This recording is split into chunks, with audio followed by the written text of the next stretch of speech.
number 10, 18-month winter. If you live anywhere that gets harsh winters, then you know how annoying that it can be. Living in Canada, we know that all too well, and I can personally say that I despise winter. It basically lasts 6 months out of the year. If a 6-month winter sounds bad, then imagine how horrible an 18-month winter would be. In 1536 BCE, winter lasted a whole 18 months. Based on archaeological records, a thick dust veil and darkened skies caused temperatures to drop significantly in Europe and parts of Asia. This created some pretty frosty summers and harsh winters for those living in the area at the time. It is believed that this was all caused by a volcanic eruption that shot dust particles into the air, and they didn't dissipate for a long time. This phenomenon wasn't just a minor inconvenience to people though, and it greatly impacted the lives of many. It is believed that about a third of Europe's population was wiped out, and death rates soared to about 90% in northern regions. It was quite the catastrophe. Alright, number 9, Andrew Jackson. You know when you get so frustrated with someone, you just like take over and like do it yourself? You're like, come on, just let me do it. Well, that's probably exactly what went through Andrew Jackson's brain when he was about to be assassinated because it was so poorly done. He survived 2 point-blank assassination attempts by the same guy, seconds apart. It was a cold, wet day in January in 1835, and Richard Lawrence waited behind a pillar inside the Capitol Rotunda. The aging president was there to attend a funeral, of all things, and Lawrence wanted to add one more body. He leapt from behind the pillar and fired. A loud bang went off, but the powder failed to ignite. Fail number 1.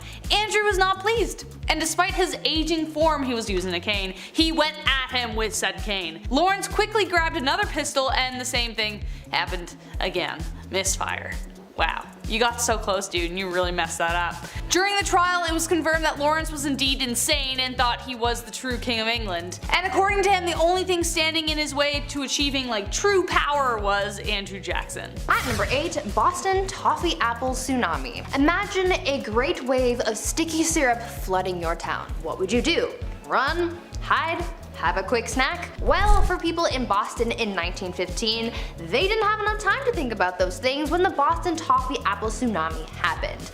On January 15, 1915, a 90-foot wide cast iron cask full of 2.5 million gallons of molasses suddenly exploded. The explosion caused a wall of molasses to shoot about 15 feet high at around 35 miles per hour. This sticky situation ended up destroying buildings, carried vehicles, and even drowned people and their horses. It is said that the Boston Toffee Apple tsunami killed about 21 people and injured 150. As people started to come into the hospital after the incident, witnesses recalled the victims looking like toffee apples, which is where the name for the event came from. It took the city weeks to clean up the molasses, but even for years following the incident, people said that they could still smell the molasses in the air on a hot day. Number 7, climate impact. This period of ominous and unexplained darkness led to serious negative transformations. A Roman politician by the name of Cassiodorus wrote that the sun looks bluish and that the moon had no luster. The seasons also seem to be jumbled together into one. No summer, no spring, just a long, ever gloomy middle winter kind of thing.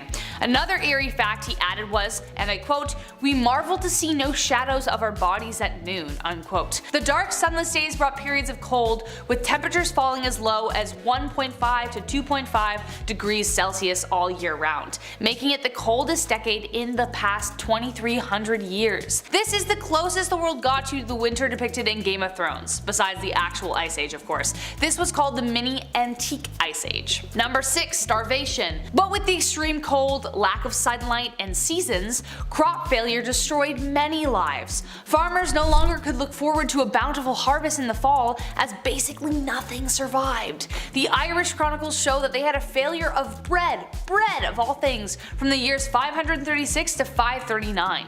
Europe, parts of Asia, and the Middle East experienced a massive famine crisis. When did things get back to normal? Well, it took over a century for things to really start to turn back. Eventually, grit fell from the sky and slightly warmer temperatures returned, allowing for some crops to return. But the people had no way of knowing when that was going to happen. They just had to keep slugging along every day, watching their friends and families slowly die of starvation.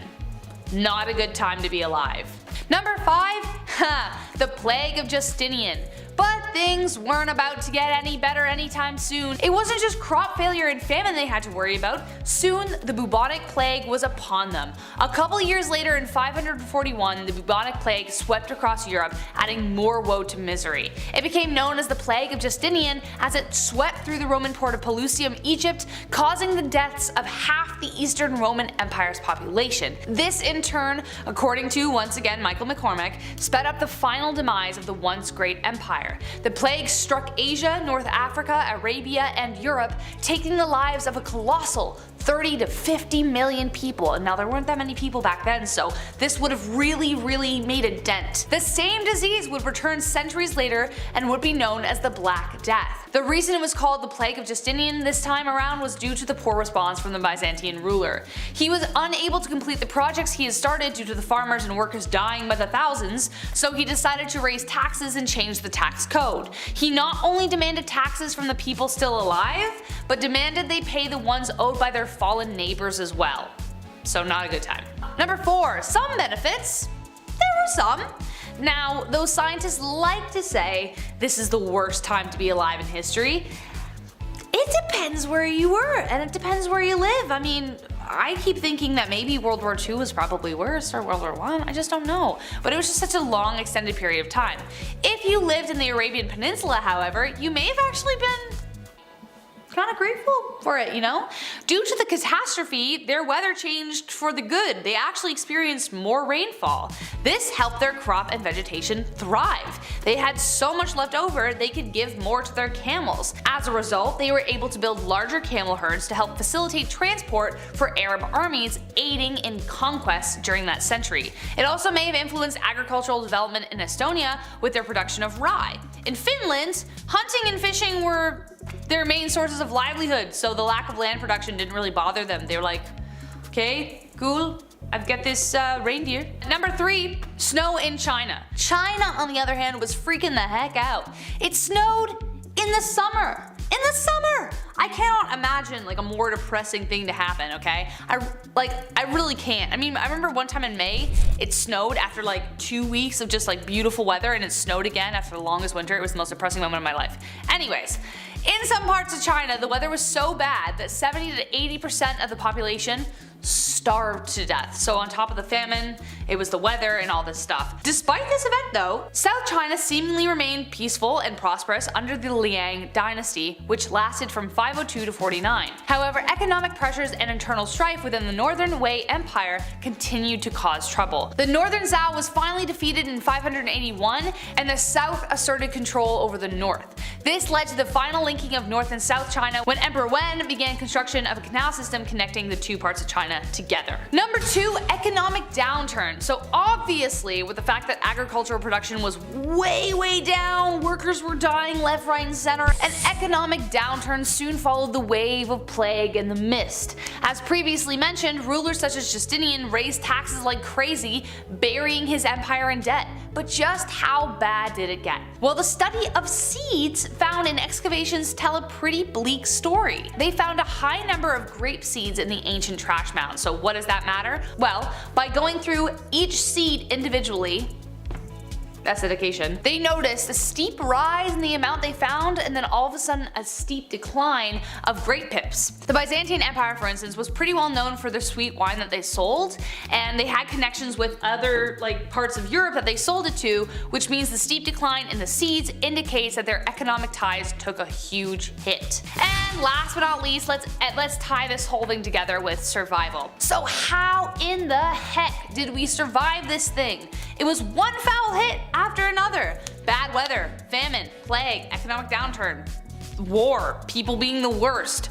Well, a lot of it just had to play out on its own. The plague eventually died down, the planet started to slowly warm up, and along with those changes, the economy started to recover, though it would take over a century for it to actually be effective again. In the mid 7th century, Europeans began melting silver from lead ore, which led to the merchant class for the first time. This was a huge step. The Byzantines dedicated themselves to the preservation of history, and even though Justinian was the worst financially at the time, the critical reform he made regarding the legal system and those pesky construction projects set them on the right path for the future. Number 10. Not bathing. Let's start off strong. So obviously hindsight is 2020. We know a lot more about personal hygiene now than we did, then, and as well in like middle school, because high school locker rooms, what the heck. Without the knowledge of germs and disease, not bathing seemed like the logical next step for a lot of people, even though it made you smelly as all heck. When the Pilgrims arrived in Native America on the Mayflower, the indigenous tribes often referred to their horrid smell. An account from a member of the Patuxet Nation even tried to convince them to start washing themselves. They were like, come on guys, it's enough. They washed their hands and faces, but they rarely washed their whole bodies. Though they believed cleanliness was next to godliness, that didn't necessarily mean they needed water to do it. They believed that should they submerge themselves, they risk disease. This could be because they dumped their daily duties into the water, so that's likely. So instead they took dry baths where they wiped themselves down with a dry cloth, but it didn't really help much. Number 9. Bedpans. It's always the worst when you get tucked in at night, you start to fall asleep, you're starting to doze off, and then you realize you need to pee. It's the worst. You gotta get up, walk down that long, scary hallway, blind yourself for 2 minutes, and then get cozy all over again. Well, in the Middle Ages, you would just toss your full bedpan out the window. Easy peasy. Heads up. Oh, oops. It's so gross.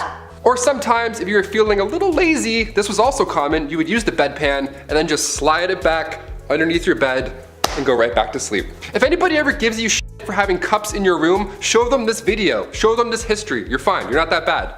Back in those days, we weren't exactly aware of the disease that we threw out the window as well. Most of the time it was number 1, so the rain could just, wash away the yuck, but these buildings were only one story. It wasn't going anywhere. If you were tossing anything out, you'd be stepping over it the next morning on the way to, the public execution or whatever. Number 8. A lead facial. Today, if you have tan skin from that hot summer glow, it implies that you have had enough leisure time to acquire such a hue. Getting a tan is the thing unless you're like me and slather on that sunscreen for health, and so you look like a newborn baby when you're 80 years old. However, it was the opposite in times of old. If you had sun-kissed skin, that meant you worked hard in the fields, a symbol that you were a peasant or of lower class. If you were rich, you tended to have much paler skin, therefore implying your status, but simply staying out of the sun wasn't enough. Elizabeth I used a combination of lead and vinegar to achieve a bright white complexion and to hide her smallpox scars. The compound was called ceruse. This tradition even goes all the way back to women in the Roman Empire.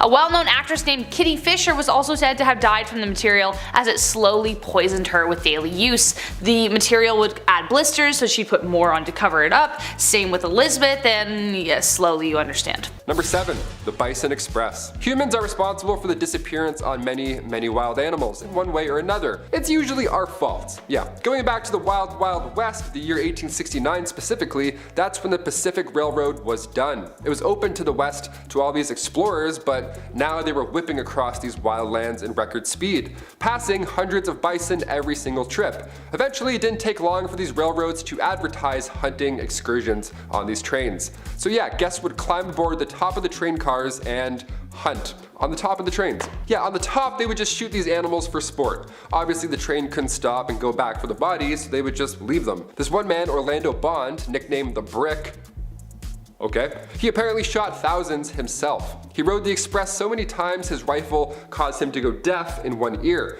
This was done purposely to deprive Native Americans of their food supply. Now our bison's number are incredibly low, something like 2% of what it once was, and humans, well, we're still pretty garbage. What do you know? Number 6. Alcohol. These saloons Cowboys would visit, was there a bouncer? Did you need 2 pieces of ID? What was the drinking age back then? Well, besides the swinging saloon doors, it really wasn't a fun time at all. Alcohol back then, first of all, was basically just poison. Actually, it was literally poison sometimes. They had whiskey like 40 rods and Tao's Lightning. You have a couple of those and you're literally passing out in minutes. Nobody was getting cut off in old-timey saloons. The bartender wasn't like, hey, how about a water, buddy? Let's get you home. No, it was a show. They had this one drink on bar rail called tarantula juice. Yeah, happy 21st birthday. Go throw up. It was made from strychnine, which was actual poison. So when the whiskey wore off, the strychnine would be left over in the patron's body, and it felt like tarantulas were crawling all over your skin. Ugh, yeah, I'm good with a Bud Light Lime. Thanks, man. Number 5, the Gold Rush.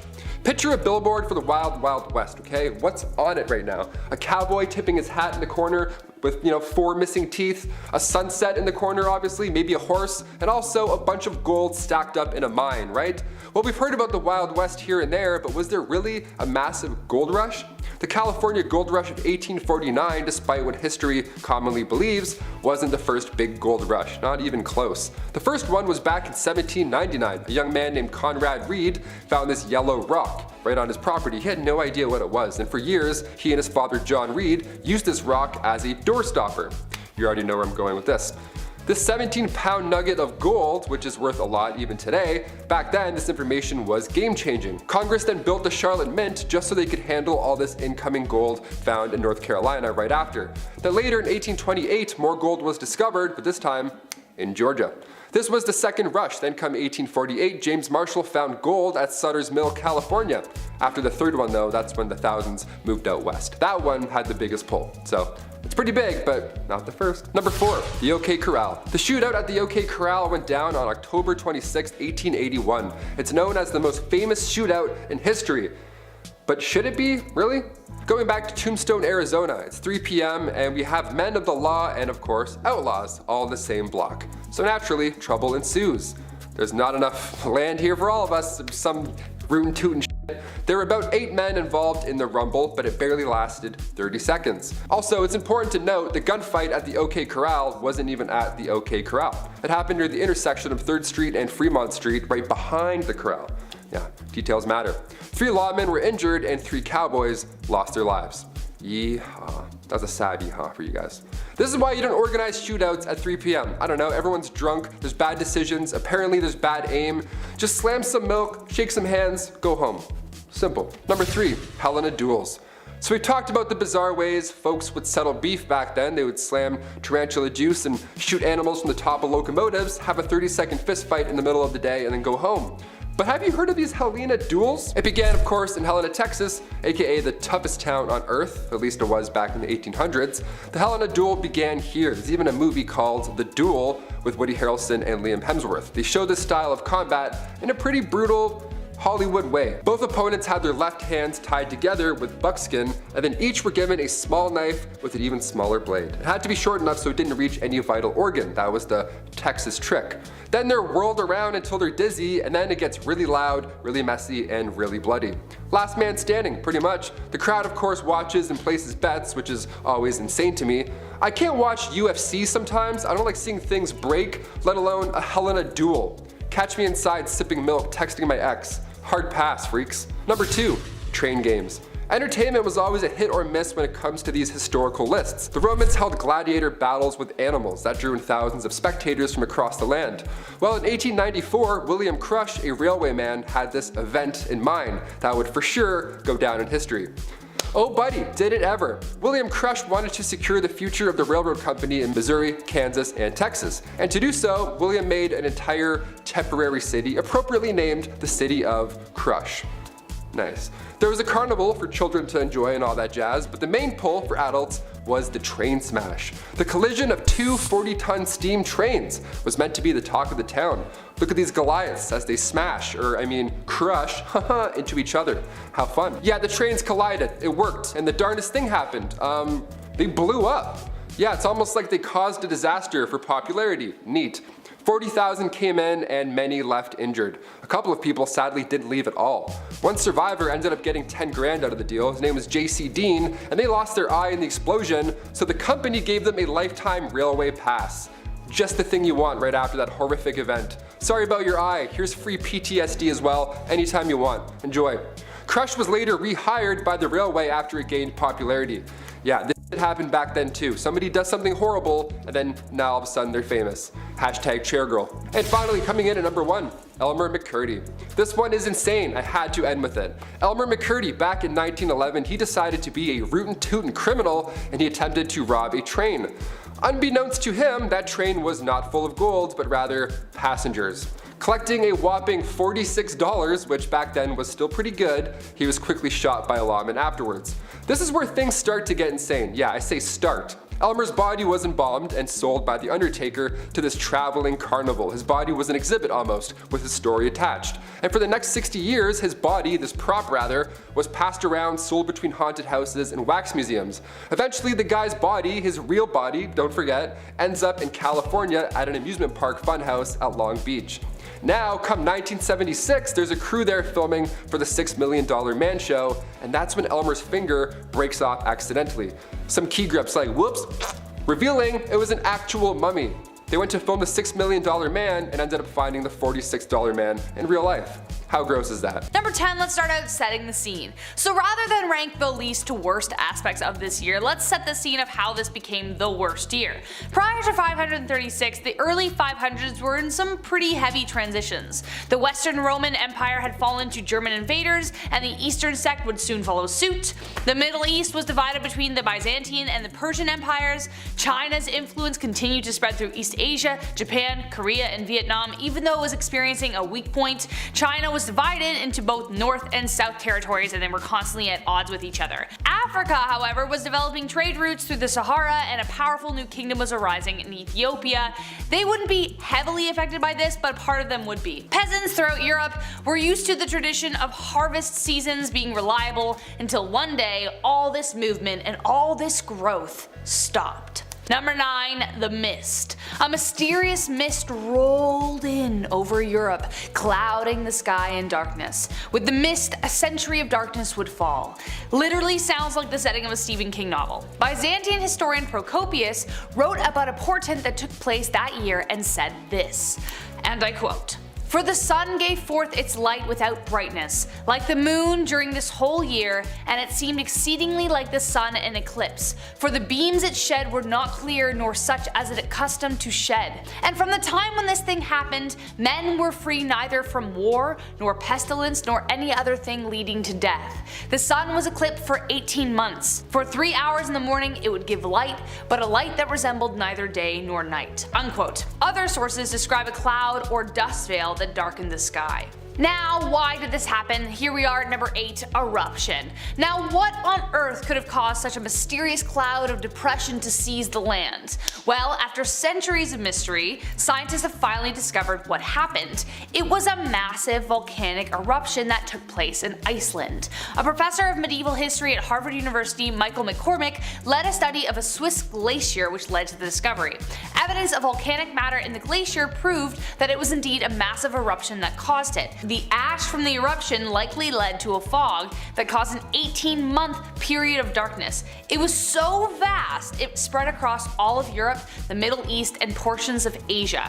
Number 7, public bathhouse. Okay, this next one we haven't really moved on that much. We still bathe together, we still do it in like water parks, we swim in pools of pee-pee and then go down slides and burn our back skin off. Ancient Roman, so gross, you're like, why'd you have to ruin it? Ancient Roman bathhouses were the older, yuckier versions of these water parks. They also didn't have slides, so boo. They would literally spread intestinal parasites in these houses, pools, in these massive rooms with massive pools. The Romans were figuring out sewage systems at the same time, which I'll talk more about later, gladly, but they were also the first to create heated public baths. My above ground pool wasn't even heated, but the ancient Romans were? Now I'm upset. I'm gonna call my dad after this. The archaeology and anthropology department at Cambridge discovered that Romans brought lots of parasites to Europe. Fossilized species show that these heated, relaxing, rejuvenating bathhouses nearby were all but. I don't mean to undermine the ancient Romans though, it's not what I'm doing, okay? To be fair, they also brought lice and fleas.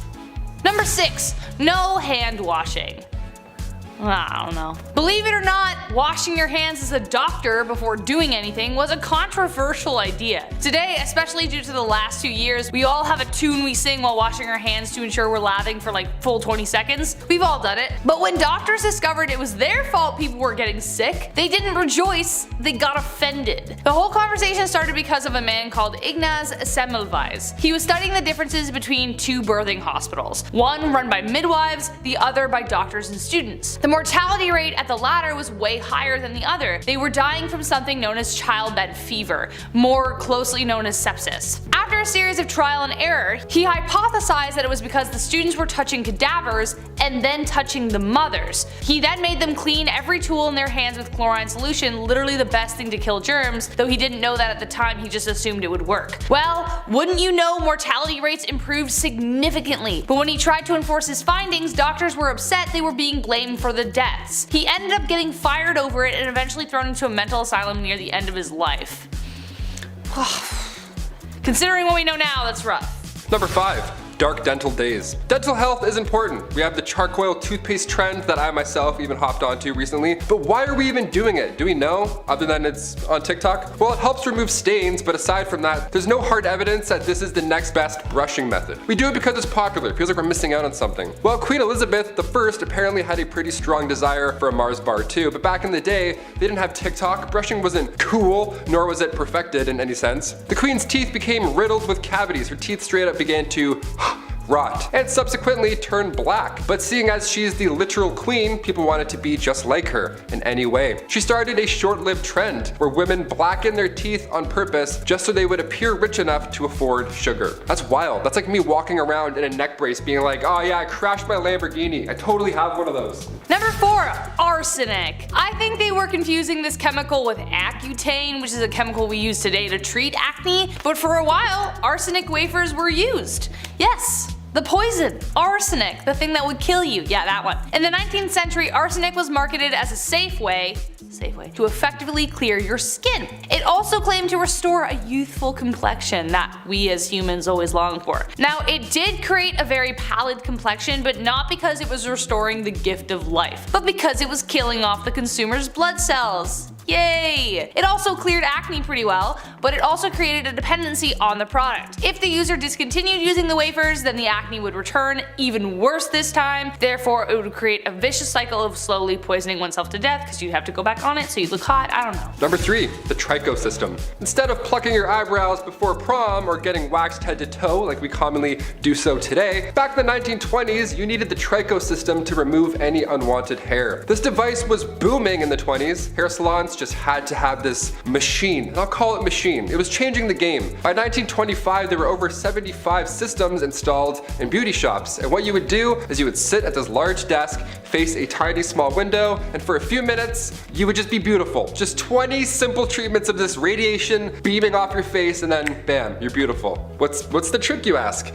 Radiation. They didn't know this yet. It was dangerous. They didn't know much at the time, but this thing was chock full of radiation. They used X-ray technology on their bare faces. That's like when you go to the dentist and they click the thing and then they run into another room.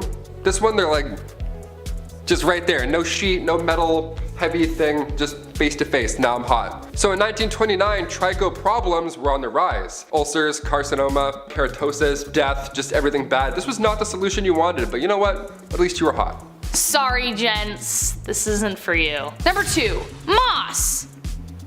Okay, I'm not the only one who has asked this question in their minds. Periods. How in the heck did we deal with them without pads, tampons, Diva cups, and Midol? I don't know. How? Well, it doesn't look good, folks. It took a lot of trial and error to get us where we are now. The first disposable pads only came onto the market in 1888. Like, what?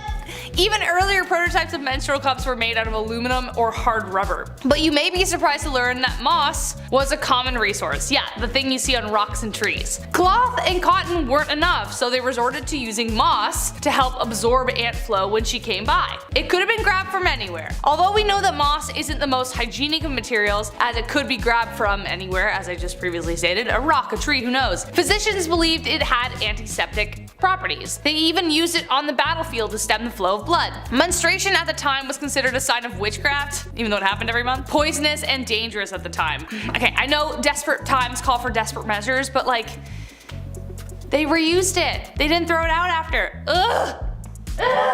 And finally, number 1. Roman toilets. When I go to the washroom, number 2, whatever, that's my time. I'll straight up hold it for like 3 business days until I get home. It's called a bowel movement for a reason. It's a movement, it's an event. I need isolation, quietness. These poor Romans, I mean, thank you for inventing the toilet and all, that's really great and dandy, but I feel very bad for the first group of individuals that had to use these stone benches, the early OG toilets. God, that looks so cold. Also, I guess stalls, like walls, they weren't invented until much later. Couldn't have thrown up some Bristol board, Euphelius? I don't want to be shoulder to shoulder with a guy who accidentally gulped some public spa water hours prior. And don't even worry about wiping also, because that wasn't invented until much later. You just do the old scrape, do the old stone cold scrape off the bench and then call it a day. Give this video a Roman thumbs down if you're glad for toilets. That means thumbs up. Starting off with some geography, we got Lake Nyos. How can a lake kill 1,700 people? Well, though it sounds too insane to be true, it did indeed happen. Located in West Africa, the lake itself is deceptively beautiful. However, on August 21st, 1986, a mysterious cloud burst from the lake. It flooded towards the village and suffocated 1,700 people and animals. Nothing survived the event. The reason this happened is because beneath the water there is a pocket of magma that leaks carbon dioxide into the lake. The CO2 stays dissolved in the water due to the pressure of the 650 feet of water on top of the magma secretions. Crazy, so kind of like a pop bottle with an invisible lid. Until one day, that lid popped. On that day, the lake abruptly depressurized and the CO2 exploded into the air, causing the devastating event. Today, pipes are used to siphon the CO2 out from the bottom of the lake in order to prevent this from happening again, but imagine when it did happen, it must have felt like some kind of magical grim occurrence. For sure.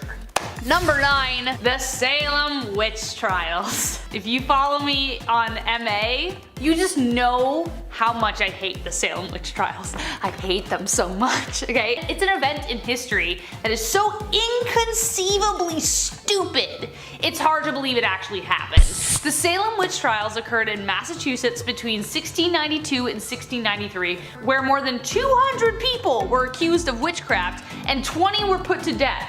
It all started because the daughter of Reverend Paris, Elizabeth, who was 9, and his niece, Abigail Williams, same age, started having fits. Another girl, Ann Putnam, age 11, started having them as well. The supernatural was blamed and soon the girls began accusing everyone they could, mostly people the town didn't like. Basically, if you confessed and you wanted to be saved, then you weren't executed, but if you were accused and didn't confess, you were killed. The paranoia was so bad that once you were accused, you couldn't escape this guilt they put on you. It was insane. But after the paranoia finally subsided, the colony admitted that they probably made a mistake and compensated the families. Like, yeah, oops, might have gotten a little carried away there. Wow, whew, I got excited, sorry guys. Here's some money. The Salem witch trials today represent what happens when paranoia rules a courtroom and the whole thing still beguiles the world even 300 years later. Number 8. Unsinkable Sam. On a happier note, this is the kind of story that makes people believe that cats have 9 lives. Unsinkable Sam was the nickname for a cat who survived several shipwrecks during World War II. His tale begins aboard a German warship called the Bismarck. Among the 2,200 soldiers was a black and white cat that somehow snuck aboard. One day, the Bismarck was decimated during an attack, and while the HMS Cossack was looking for survivors, they saw Oscar the cat, name of the time, seeking refuge on a plank, like Jack from the Titanic. They hauled him aboard, but then several months later, the Cossack would be decimated. That's shipwreck number 2. This time, it was the HMS Ark Royale who spotted him and was then dubbed the name Unsinkable Sam. And then, shipwreck number 3. Months later, as you can guess, the Royale was torpedoed, and once again, Sam was saved by the HMS Legion of the British Royal Fleet. Finally, this seafaring feline retired to land and later died in 1955. Number 7. Victorian Laundry Day. You spilled some mustard on your shirt today, that stain will be gone by time you get home. We're pretty advanced when it comes to quick stain removal today, but like the Romans, which I'll talk about later, it wasn't always smooth sailing. Take the 18th century for example, when Laundry Day came around, it was an event. It was like an ultimate chore. They had to take daylight in consideration and plan their washing days, as in more than one. The Victorian era was exhausting. They would soak their clothes overnight, then the next day would be spent soaping them up, boiling them, rinsing, soaping again, rinsing again, maybe soap one more in case, there's too much pee-pee, and then rinsed another time, wrung out, mangled, laid out to dry. Hence the sunlight timing, starched and then slowly ironed. Cut to today, we have to encourage adults not to eat Tide Pods or drink bleach. We'll get there, maybe, I don't know. Number 6, wigs and makeup. When you don't bathe and are overall just smelly, you're gonna need to do something to cover up whatever the heck is building up beneath that bodice. Wigs would have never become as popular if it weren't for a very specific venereal disease called syphilis. By 1580, the STD was the worst epidemic since the Black Death. Patients clogged hospitals, and without antibiotics or protection, things got pretty nasty. Sores, blindness, rashes, dementia, and patchy hair loss. Thus, for the sake of keeping up appearances, wigs came into fashion. Also the makeup I mentioned before.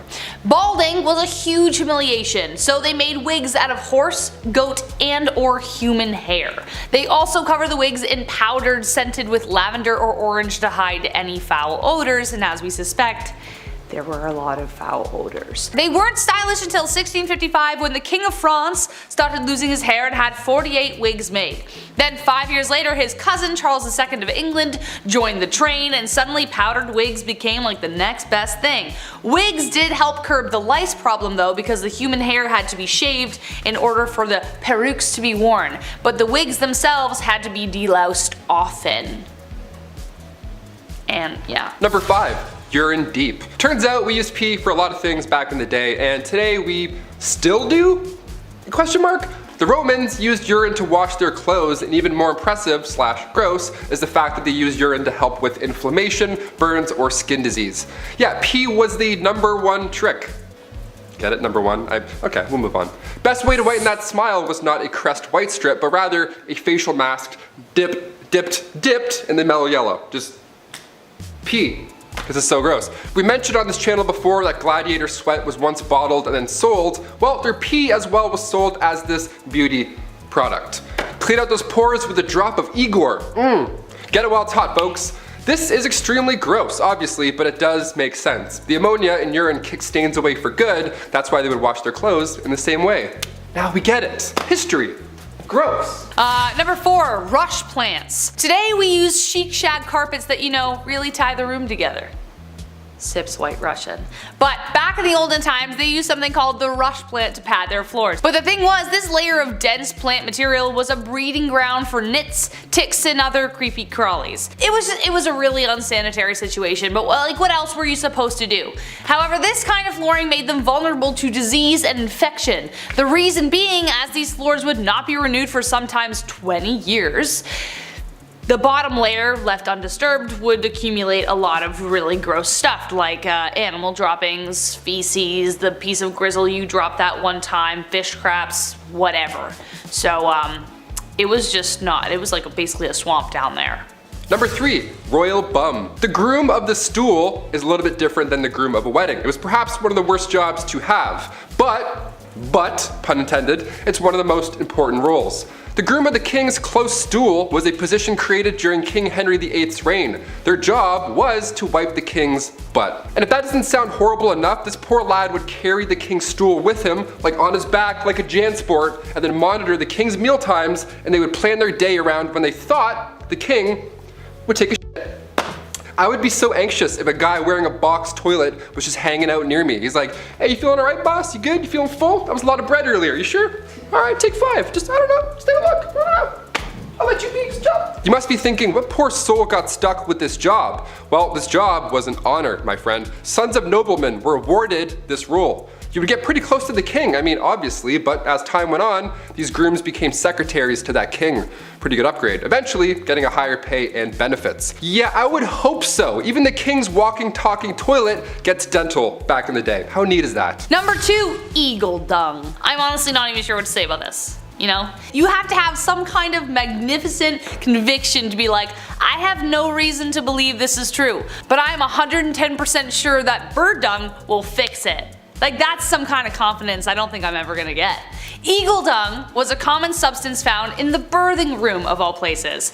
It was often rubbed in to alleviate the pain, most often accompanied by rose water, because Who wants to smell that? Well, they're bringing life to the world. No one, obviously. Obviously that didn't work, and the bacteria from the stuff probably didn't help their recovery either. They also used to place amulets and charms on the stomach to speed contractions and put coriander on the thighs. Coriander was believed to attract the baby out of the womb. A risky move considering people either love or hate coriander. There's no in between. It either tastes like soap or it's the best thing you've ever had. If the delivery was proving difficult, they would open cupboard doors, untie hair, and perform other metaphors to help the mother deliver easier. But it's the eagle dung that really gets me here, folks. I have no excuse for them. Number 1. The Dirty Dead. What feels like a never-ending maze, the catacombs under Paris stretch for hundreds of miles. They're a big tourist attraction obviously today. Horror movies have been made about these catacombs, just these walls of skulls, but where did they come from? Why were they put there? Also, how bad was that smell? See, originally the tunnels were built for Paris stone mines, but near the end of the 18th century its purpose started to shift. Cemeteries were starting to pile up, and I mean that in a literal sense, disgusting. There was nowhere to put all these bodies, and everybody else started to get sick because of them, because they were breathing in, dad corpse hot dog breath. They didn't quite know how to handle the dead in a clean way, so they just wanted these bodies out of sight and out of mind. So all these dead bodies that were laying in alleys or on the side of the road, they were gathered and then tossed under the city in these tunnels. These tunnels have been there for centuries before them, so you might as well put them to good use. And by good use, I mean let's just stack skulls in an orderly fashion and terrorize civilians for centuries to come. Beautiful. Number 10.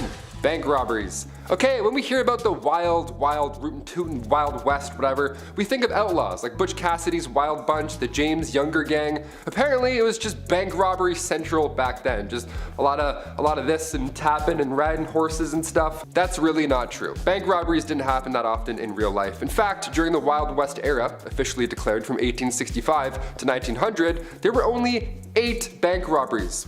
8. That many years ago, along 15 western states, there were only 8. To put that in perspective, in 2017 alone, there were roughly 4,000 bank robberies in the United States. Much more than 8. The first armed robbery ever in history was done by the famous outlaw Jesse James and his brother Frank. This went down in 1866. The gang of outlaws robbed the Clay County Savings Association in Liberty, Missouri. Fun rootin' tootin' history. Number 9. Camels. My favorite actor growing up, hands down, was Woody from Toy Story. The guy's physical comedy was on point. And no, I don't mean Tom Hanks. I mean Woody. With this crazy little cowboy run, tipping his hat. But what's a cowboy without his horse, right? As soon as Bullseye got introduced in Toy Story 2, the picture was complete. A cowboy and a horse. We've seen this combo at some point in our lives. Everywhere. But did you know that for around 100 years, camels were part of Texas wildlife? So imagine a cowboy on a camel. Yeah, that's real. That happened. Imagine 2 cowboys on the humps of a camel. How silly and intimidating would that look? Back in 1855, Congress spent thousands to purchase and ship feral camels from Egypt. The hot southwest would make sense when it comes to camels doing their camel thing.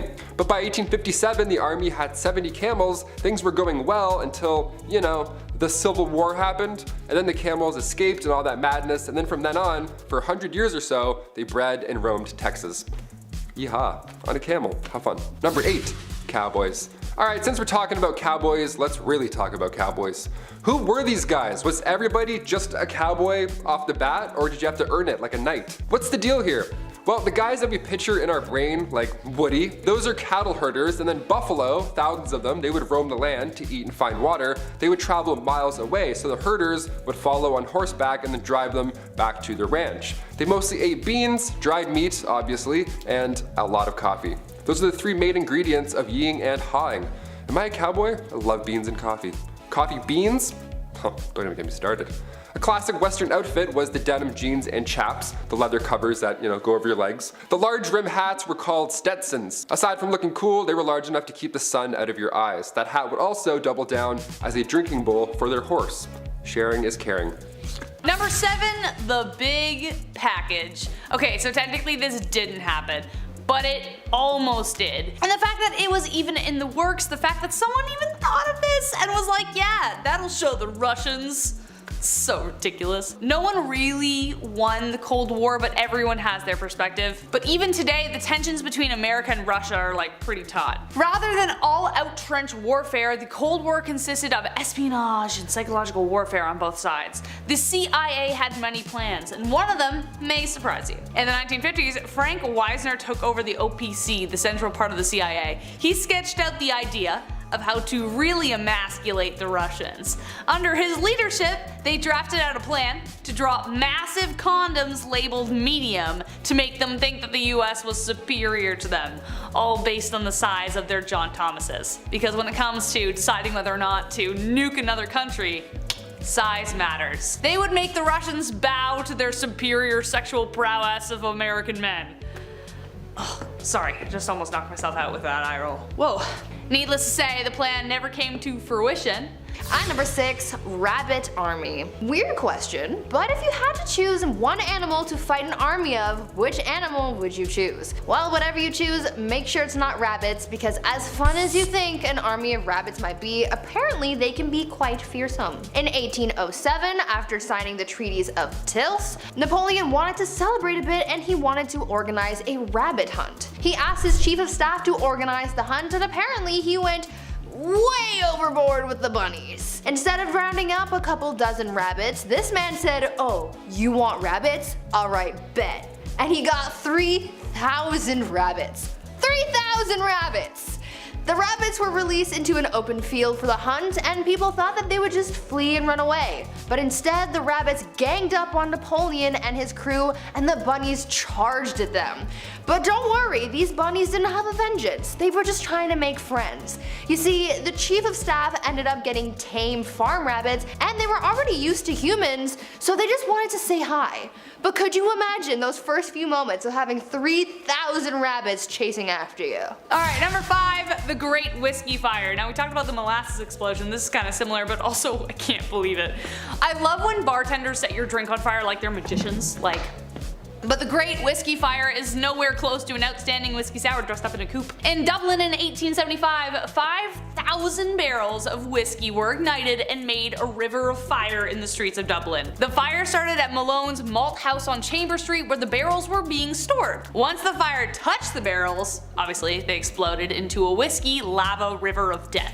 Unless you love a hot toddy, that is. I know a hot toddy's made with rum. I just, you could also use whiskey. Anyways, all you could basically do was run. It was like, it set fire to everything it touched. Water, sand, gravel were all useless against it, so Captain James Robert Ingram, the head of the fire brigade, suggested horse manure, and miraculously that worked, but imagine the smell. It was the most destructive fire in the history of Dublin, and 13 people died. As terrifying as this sounds, no one died from burns or suffocation from smoke inhalation. As the city was succumbing to the fire, crowds gathered around the pool of whiskey with pots, pans, hats, and boots to collect some for themselves. The people that did die died because they got alcohol poisoning from drinking the contaminated whiskey from the street. I shouldn't laugh at that, I'm sorry. You can't make this stuff up. It's one of the reasons Irish and whiskey go hand in hand.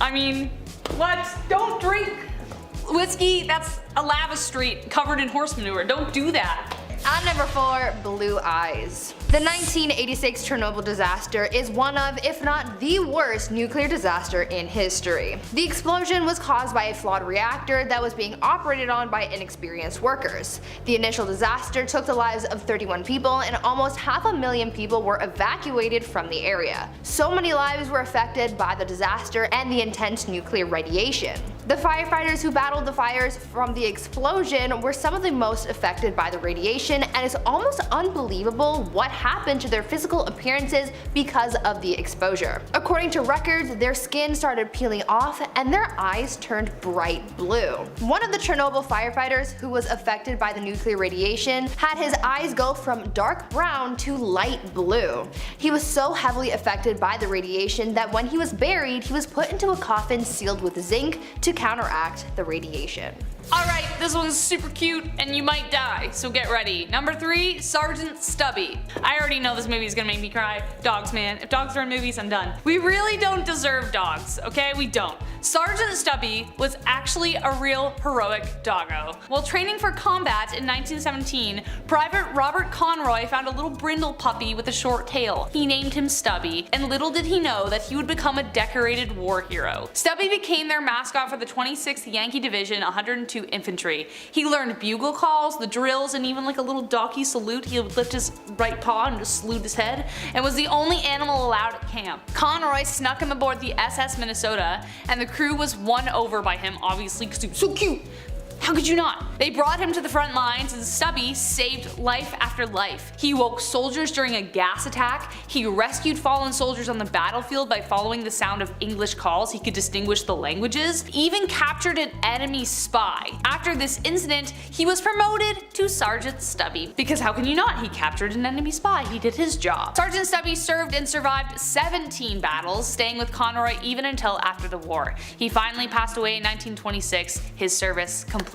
Alright, at number 2, Hubert the Hippo. You've probably never heard of Hubert the Hippo, South Africa's most famous hippo, so I'm going to tell you about her and what made her so extraordinary. In 1928, Hubert the Hippo walked 1,600 kilometers or 1,000 miles, traveling from her home in the St. Lucia estuary to East London. Huberta became quite the celebrity on her journey as she drew in large crowds of people wanting to see her and give her food. Along her journey, she even stopped at a country club, a theater, and even the beach. After failing to capture Huberta, she was officially declared royal game, meaning no one could harm her. Sadly, however, just a month after arriving in East London, she was shot by a couple of farmers. People were so upset that these farmers harmed Huberta that they demanded their arrest. The farmers were arrested and fined £25, which was a lot back then because it was the Great Depression. Huberta's body was given to a taxidermist in London, and in 1932, Huberta's body was sent back to South Africa, where thousands of people gathered to welcome her home. Number 1, last but not least, Ching XI. I love Pirates of the Caribbean. It's my jam. Pirate! Yee! Before I knew how bad pirates would actually smell in real life, Jack Sparrow. Loved him, but really couldn't get like 6 feet next to him. He would have smelled so bad. But a movie series seriously needs to be made about Ching XI. Her story is incredible. She became known as the terror of South China due to her massive fleet of over 50 to 70,000 pirates. She started out working as a woman of the night until one night she met Ching XI, the pirate captain who ruled over the Red Flag Fleet. The captain proposed to her and she said yes under the condition that they would share the power of the fleet and the plunder. Together, they launched a fleet of over 1,800 ships. They were highly organized, ruthless, and disciplined. Sadly, 6 years into their marriage, her husband died, leaving Ching XI alone to rule. She ran a tight ship, handing out fierce punishments to all those who disobeyed her orders. She was strict with her prisoners, keeping her men in check. Should any woman be taken in, should they take a wife, fine, but they had to remain faithful. If they didn't, well, dead. If they took a woman against her will, dead. Any who deserted would be hunted down and tortured, then killed. The Red Fleet eventually felt like a floating country, even routinely taxing villages. The Chinese government eventually realized they couldn't defeat her. They were so scared, so instead of going to battle, they made a bargain. A bargain that allowed her to retire to wherever she liked with all of her riches and her new bow. So, it's good to be a pirate queen. Number 10, spitting.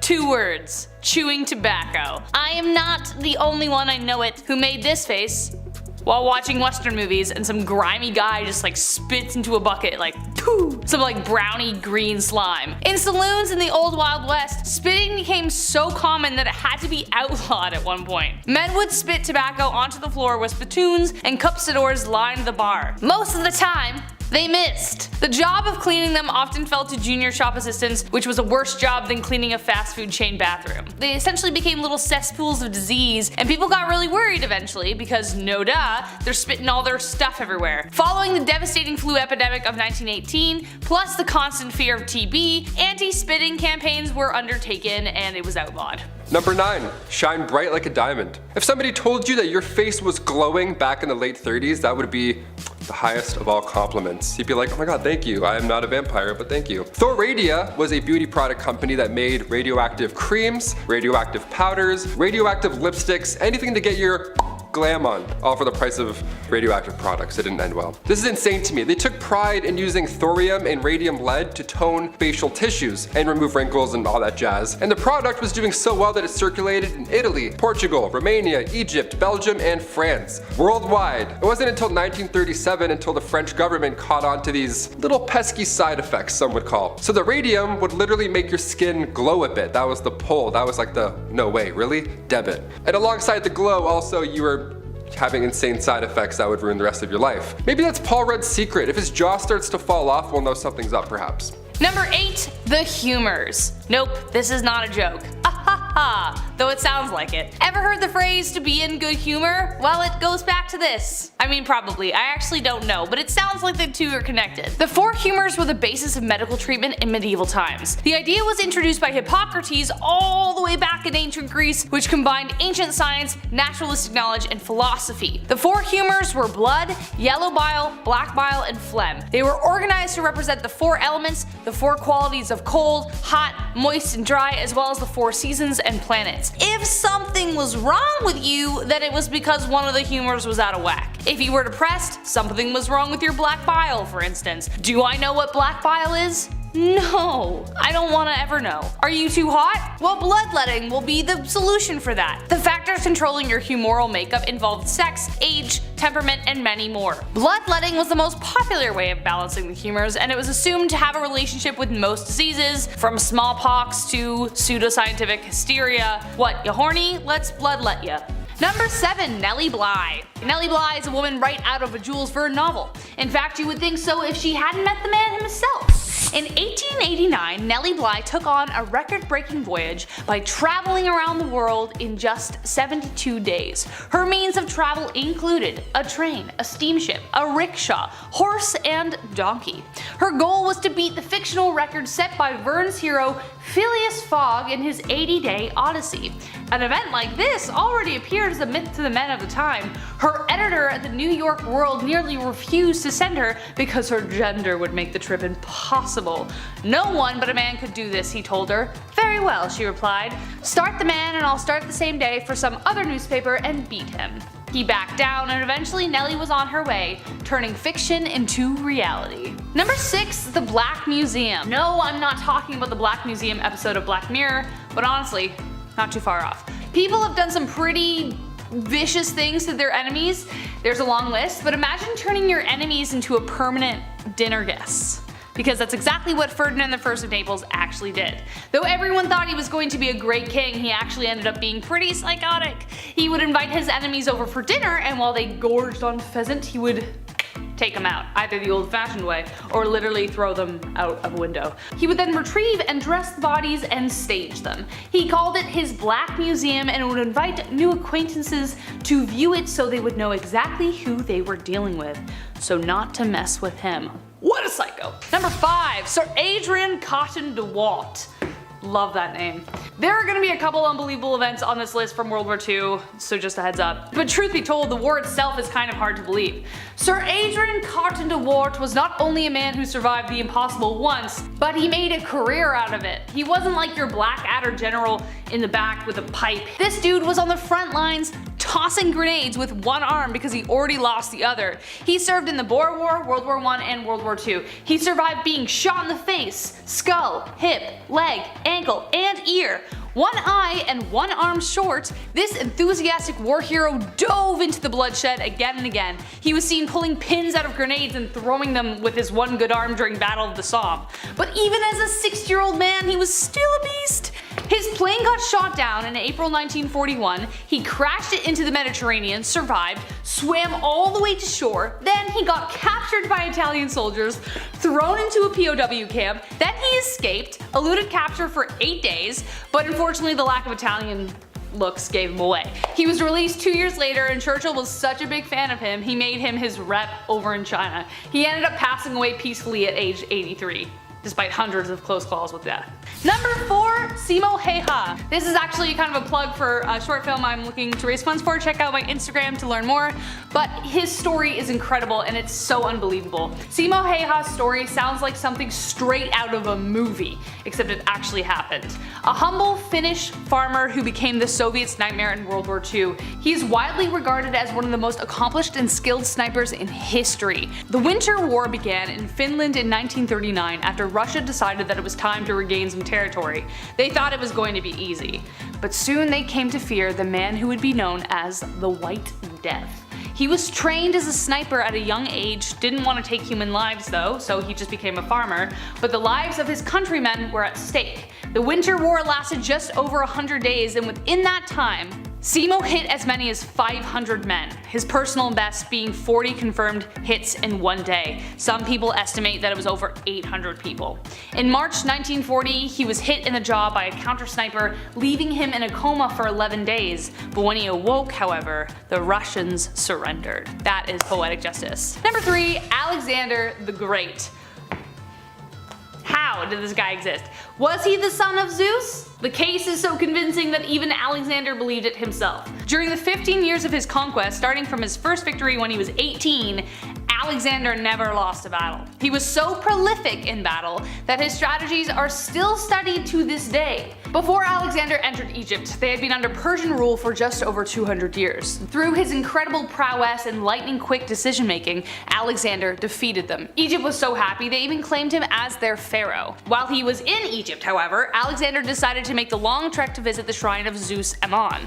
According to the man himself, he was guided there by ravens, and it even rained during his journey, which was interpreted as a blessing. When he got there, the priest named him a son of Zeus. Now, if that doesn't make this guy sound like a myth, then I don't know what will. Number 2, Boadicea. Boadicea is the Morrigan in my mind. She is Xena, warrior princess. This woman was so ferocious, she was called the scourge of the Roman Empire.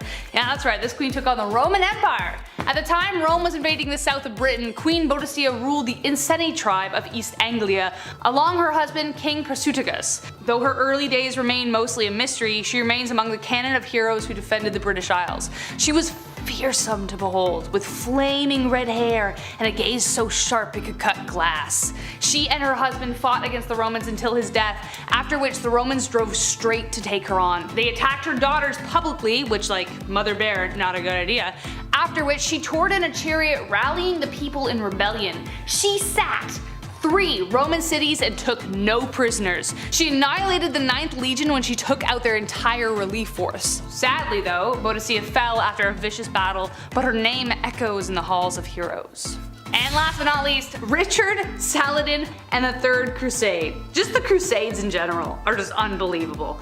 Never in history have 2 rulers been so equally matched. Currently I'm reading Warriors of God, Richard the Lionheart and Saladin and the Third Crusade by James Rustin, and the fact that everything I've read so far, like, isn't just the next Game of Thrones novel astounds me.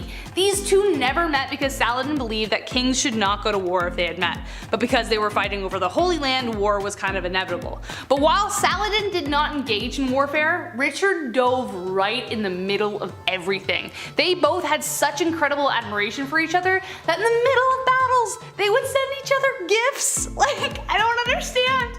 You killed my men. You killed my men. Here's a fruit basket. Literally happened. And another example, during the Battle of Jaffa, Richard's horse ended up being killed, and Saladin was so impressed with him that he sent him 2 new ones. 2! On top of that, Richard had taken off half of his armor before he had left ashore to fight. So he was like basically like half naked. Eventually Saladin tried to have him assassinated, but Richard was so ferocious in battle that everyone feared him. The dude was pretty much a human bulldozer. The 2 assassins ended up waking up the camp because they were fighting about who should take the guy out. Kicking off the list at number 10, Together at Last. Remember when you were a kid and your mom would bump into their friend at the grocery store? That was the worst. While they caught up for what seemed like hours, you were bored out of your mind just staring at like bags of rice and cleaning detergent. That's when the Shrew's Fiddle comes in. 2 women would be locked together, hands included, and face each other. All because they were too loud, or they were arguing. These were used in the Middle Ages, most commonly in Germany and Austria, and the contraption would have 3 holes, one for each wrist and the third for your neck. Now sometimes they would attach a bell to these shrew's fiddles to alert the town that the victim was walking by, you know, in order to talk smack, maybe huck a tomato or two. But the double fiddle, that was the worst. You weren't released until the argument had settled. Some families have an argument shirt where they put the 2 little siblings in and they can't take the shirt off until they get along. This is like a horrible medieval ages version of that. Much, much more uncomfortable.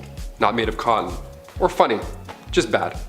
Just all bad. Number 9, point blank period. Alright babes, let's try not to shudder, but let's talk about periods for a second. Aunt Flo, the Red Sea, Shark Week. So many names to describe a pretty sucky time for people who get their period, right?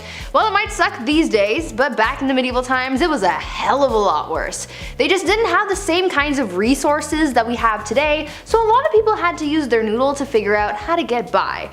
Period products weren't really a thing back then, so people had to get creative. They would use rags or other linens to fashion a pad, but underwear also wasn't really all that popular yet, so they had to find a way to keep things in place. They would also sometimes fashion a makeshift medieval tampon of sorts where they would wrap cotton fabric around a twig and shove it up their hoo-ha. Sounds mighty uncomfortable if you ask me. Some people would also seek out bog moss because it was remarkably absorbent, so they would make their period products out of that sometimes too.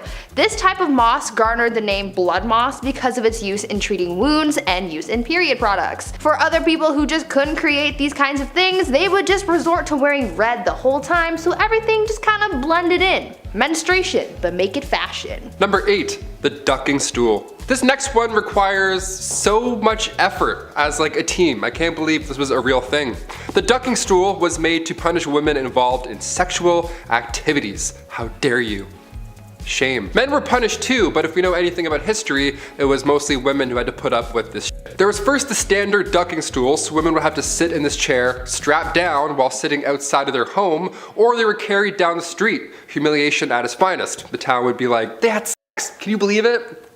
Let's take the day off work and embarrass them now. Losers, they're the losers. So stupid, so backwards.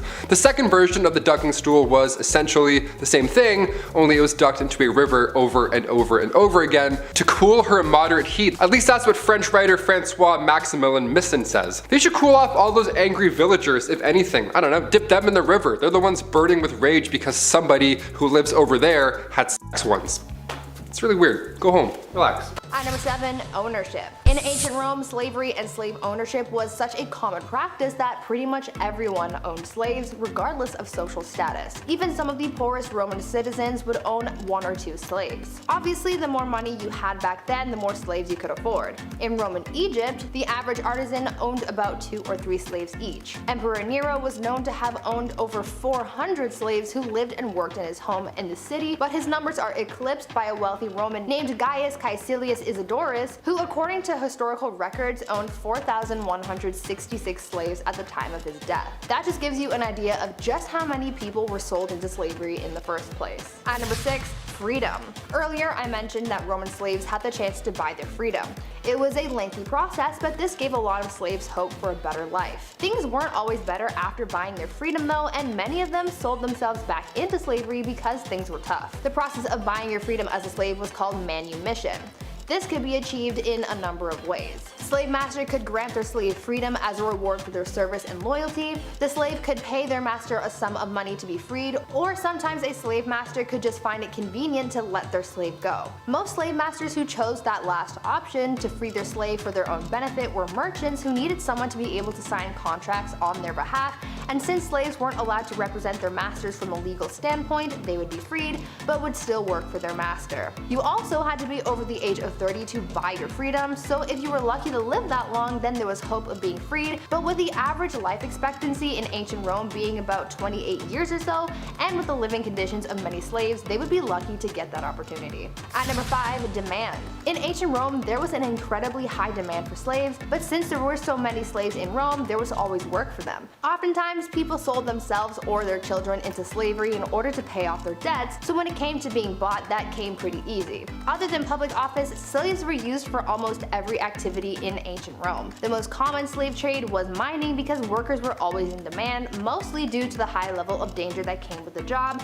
and the fact that many slaves were injured or died while working in the mines, and slave masters needed to keep replacing those who could no longer work. Domestic labor and farming were also high demand jobs for slaves back then. Back then, the logic behind using slave labor for these types of jobs was that, quote, free labor should be used in unhealthy places, end quote. Basically, they believed that it was better to have a slave pass away on the job than a free person because it would impact their business less. At number 4, procurement. The way that slaves were acquired in ancient Rome was pretty messed up, I will say. Typically, slaves were acquired through 4 different ways. They would be brought in as war captives, as victims of pirate raids, by trade, or by breeding. During the early expansion of the Roman Empire, many war captives were turned into slaves. The pirates from Sicilia, located in what is now modern-day Turkey, did business with the Romans and supplied them with a lot of their slaves. The pirates would bring their slaves to the island of Delos, which back then was considered to be the international center of slave trading. The slave trade was such a big deal back then that it has been recorded that on at least one occasion, 10,000 people were traded as slaves and shipped back to Italy in one day.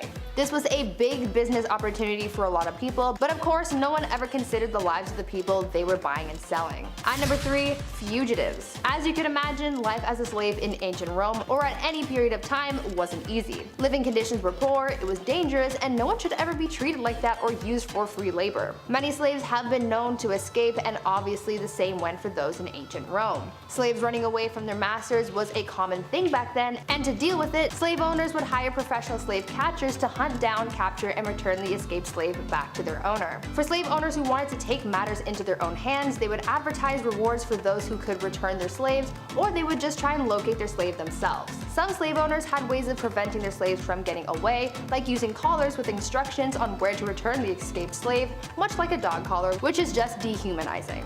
At number 2, revolts. In Roman times, slave revolts were pretty common. There have been a number of recorded slave revolts in Roman history. I mentioned the one that was led by Spartacus, but there's another pretty famous Roman slave revolt that was led by a man named Eunice. Eunice led a revolt that happened in Sicily from 135 to 132 BCE. It is said that Eunice believed himself to be a prophet and claimed to have several mystical visions. Eunice was able to persuade a number of other slaves to follow him when he performed a trick where sparks and flames came out of his mouth. They believed that he was magical, and so they followed him to try and fight back against the Roman forces. Unfortunately, they were defeated, but the example that they set is believed to have inspired yet another slave revolt in Sicily later in 104 to 103 BCE. And finally, at number 1, totally normal. Probably the most messed up thing about life as a Roman slave was just how normal slavery was in society. I mean, the Roman people were so invested in their slaves that they continuously tried to crush their revolts, and they tried everything in their power to keep them from escaping. Even the sheer number of slaves that were in their society just shows how important slavery was to them. Back then, slavery was just an unquestioned institution. For many, it was just a normal part of life, which is actually quite frightening when you think about it. There is no recorded history of Romans ever questioning slavery in their society,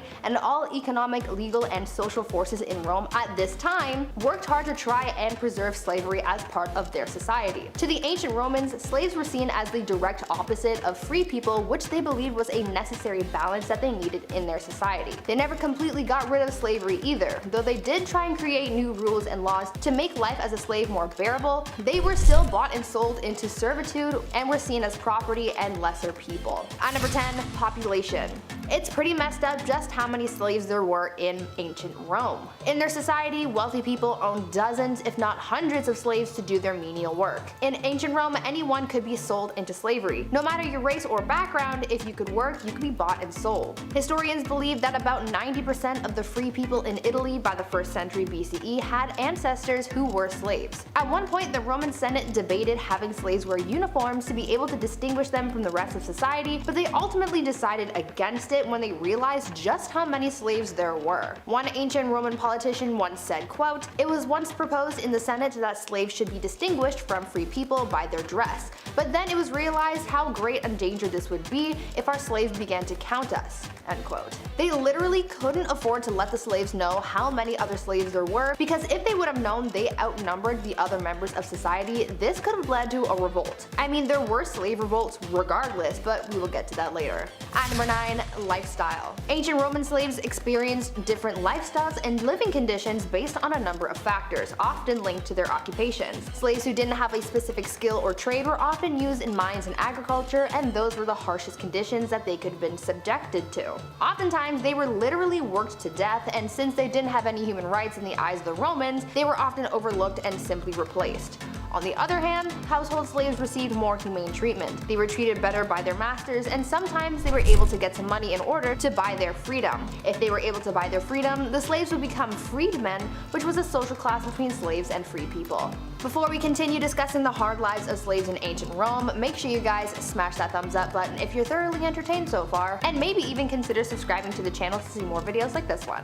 At number 8, Spartacus. At one point, a group of Roman slaves revolted, and though they eventually lost their battle, they survived a pretty long time thanks to one famous slave named Spartacus. Spartacus was a slave who escaped a gladiatorial training camp and recruited thousands of other slaves to fight for their freedom alongside him. For the slaves, Spartacus was their symbol of hope and their leader. This slave army was able to defy Roman authorities for 2 years with freedom in their sights, but unfortunately those dreams were crushed when Roman general Crassus crushed Spartacus and his army. After Spartacus was killed, the authorities came for the rest of the slaves in the army, and they were severely punished. 6,000 slaves who took part in the revolt were crucified, and this was almost a warning to the other slaves against trying to revolt again. Spartacus became a legend, but it wasn't enough to free the Roman slaves. Number 7. Well, that escalated quickly. Up until 1967, the war was bad, but it was nothing compared to what was going to happen in 1968. In 1968, the Viet Cong launched the Tet Offensive, a massive military campaign designed to destroy the foreign invaders. All across the country, key targets were being attacked, and it seemed overnight that the war went from a 6 all the way to an 11. What's so messed up though is even though the VC did not achieve major victories, it was costing a lot of American lives. With the Viet Cong using the Ho Chi Minh Trail, the war not only escalated in Vietnam, but had reached neighboring nations like Cambodia. This had an effect on the war back home. The US thought and told people it would be a quick war. They had the advantage. But after the VC flexing their military might, it was clear that more US soldiers would be needed to win the war, which some people were beginning to question in the first place. And as time went on, most people would protest America's involvement. Number 6. A terrible loss of life. The Vietnam War is one of the most important events in US history, and honestly world history too. It was a very hot war during the Cold War, which we could do a whole video on that itself. A time of superpowers ready to annihilate one another at the push of a red button. Thousands of young men volunteered or were drafted to fight in a war that would humble the very powerful country. 58,141 Americans would lose their lives in order to contain communism. Of that 61%, they were under the age of 21. That is an insane, I can't even believe that. The Vietnamese lost over 300,000 people in the conflict. The war is remembered for being a tragic loss of life, and the domino theory that communism would spread throughout the world if containment was not initiated didn't happen, as most countries today just aren't communist. Number 5. Civil rights. If you know the 1960s, then you know it was a decade of change. A lot of history to unfold in just 10 years. Again, we could probably do a whole video on that. The Vietnam War is especially important towards the civil rights movement, as black Americans were a big part of the war effort in Vietnam. Black soldiers were nothing new to the American military, but their integration with white soldiers was. Every war previous, soldiers of different skin color were separated into different units. While most soldiers got along, there was still a long way to go, as black soldiers were still often mistreated. It seemed, however, that in a war zone, white Americans and black Americans were fine, but at home had tensions. We could do a whole video on civil rights and segregation, but to sum it up, racial relations made Americans ask questions. And for black Americans, the question is, how is someone expected to fight a war in a foreign country that we really have no business being in, for a country that won't allow a certain group of citizens to even buy a cup of coffee because they're not allowed to enter the building due to the color of their skin? Just doesn't make sense, man. Number 4. Mattel 16. The 1960s saw a lot of technological development. The extensive use of the helicopter comes to mind. During the early years of the Vietnam War, Americans were issued a brand new rifle. The M16 was a brand new design that flopped as hard as it could, as it tended not to work, which, if you're in a war, is kind of not what you want to happen. Your stuff's kind of gotta work. A rumor had spread around that the firearm never needed to be cleaned, which in a jungle setting with mud and rain just doesn't make any sense. This, with already existing flaws, made it jam and was rendered useless by soldiers. Nicknamed the Mattel 16 after the toy company, some soldiers were forced to use enemy weapons, which sadly in some cases may have led to fatal incidents of friendly fire. Number 3. I love the smell of napalm in the morning. Another very useful tool in destroying the Vietnamese jungle. Trees are made of wood, and wood burns, so set them ablaze. Except napalm is different. A chemical compound meant to burn at a very hot temperature of 5,000 degrees Fahrenheit, and it would burn for a while. This was used in multiple ways, but probably the most effective with airstrikes. While not the first time firebombing had been used, as it was proven effective in the firebombing of Japan during World War II, the Vietnam War saw almost the same amount of ordnance dropped, napalm and others included, as used in all of World War II by America. That is an insane statistic. It had a terrible effect on people, as it can burn skin off. The most infamous picture from the Vietnam War had something to do with this. We can't show it to you, but you've probably honestly seen it already. The military would later disband its use, as the ability to control napalm's destructive power is limited. Number 2. GI Kebab. While the Viet Cong may not have won many battles against the US, they were still formidable fighters. They had the lay of the land and laid traps everywhere. From 1965 to 1970, 11% of American casualties were related to Viet Cong placed traps. What's so messed up in that is that in a modern war with modern technology, a lot of the traps the Viet Cong were using were something out of the Stone Age, but still deadly. Improvised explosives, swinging spiked balls, tripwires, single shot cartridges, and snake pits right out of Indiana Jones. I can't even believe that's real. But the most effective were punji pits, or punji sticks. A large hole is dug and bamboo spikes are placed at the bottom. Then, out of pure evil, urine or human excrement is put on the spikes. A thin layer of leaves or cover is placed on the trap, so when someone comes along they would fall in a pit of spikes, that if that didn't kill them, an infection from the waste would, or make recovery very, very miserable. That is cruel, man. That ain't right, man. That ain't right, Chief. Number 1. Apocalypse Now. Tiger Force was a long-range reconnaissance unit that later became known for its acts of war crimes.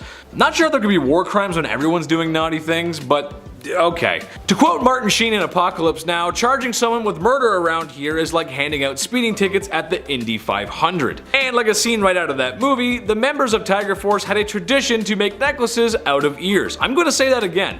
They made necklaces out of ears. There are a number of things Tiger Force committed that are honestly just not safe for life. But that's war at the end of the day. War is hell. Number 10. Crying Wolf. The Gulf of Tonkin incident was a conflict between Vietnam and US forces in 1964. What's messed up about that is that 2 days later, it happened again.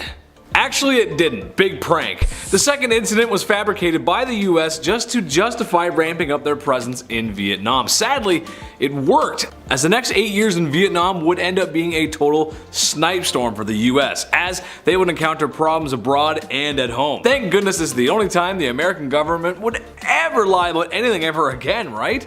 This was officially declassified decades later. Number 9. Agent Orange. The world agreed not to use chemical warfare after the First World War, as it was extremely cruel and lethal.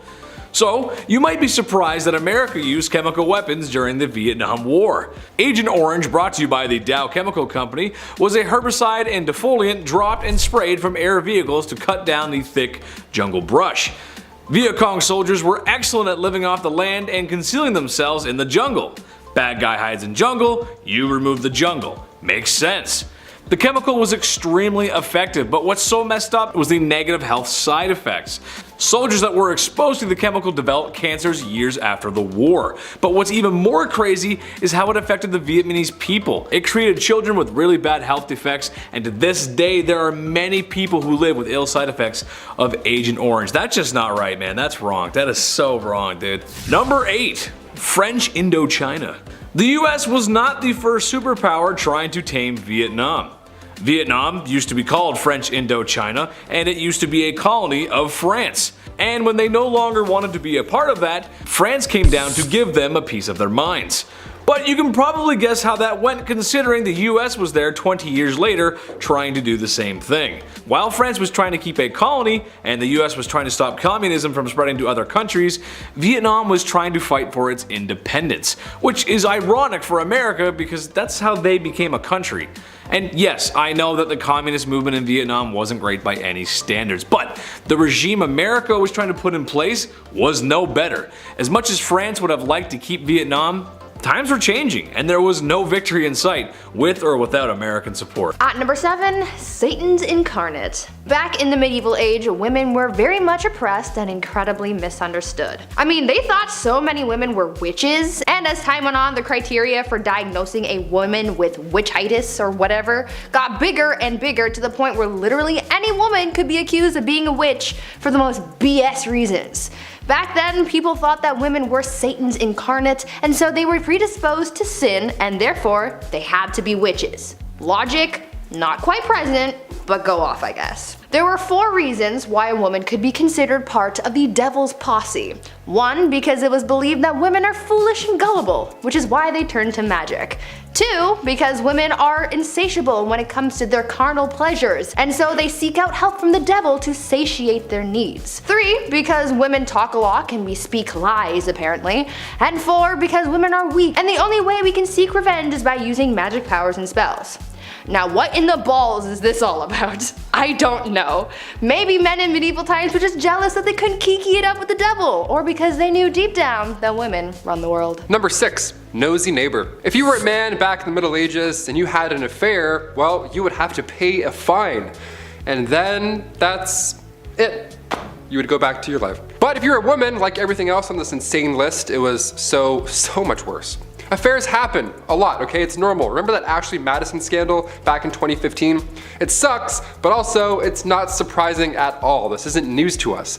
Back in the Middle Ages, women were treated the worst for these affairs. They would take their noses off. They would literally take a woman's nose and or ears off of their face because they had an affair. Frederick II used to punish adulterers by using rhinotomy. That was the removal of one's nose. The whole point of this was to make the victim unattractive. Isn't that the worst thing you've ever heard? This is a real thing people did, swear to God. Thing is, nobody is running around confessing that they're cheaters. Somebody has clearly spilled the beans, so they knew what was gonna happen if they got caught, yet they would still rat each other out.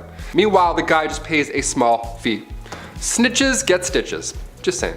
At number 5, married young. Lots of people get married at different ages. I mean, I know people I went to high school with who are already married, and I know people who didn't get married until later in life. But in medieval times, women, or rather girls, were getting married off at very young ages. At just 12 years old, a girl would reach the age of maturity and was then entitled to marry, usually to someone her parents had already chosen for her. To me, that just sounds so unfair, right? I mean, this kid hasn't really been able to live their life, make mistakes and learn from them, and now they're expected to be a wife and soon a mother? I could never. I mean, I'm only 22, so I'm not even thinking about those prospects, but I couldn't even imagine the amount of pressure that would be on a 12-year-old at the time. What's worse than just the age at which these girls got married was the treatment that they received from their husbands. Under civil law, a husband was literally allowed to physically harm his wife. In moderation, of course.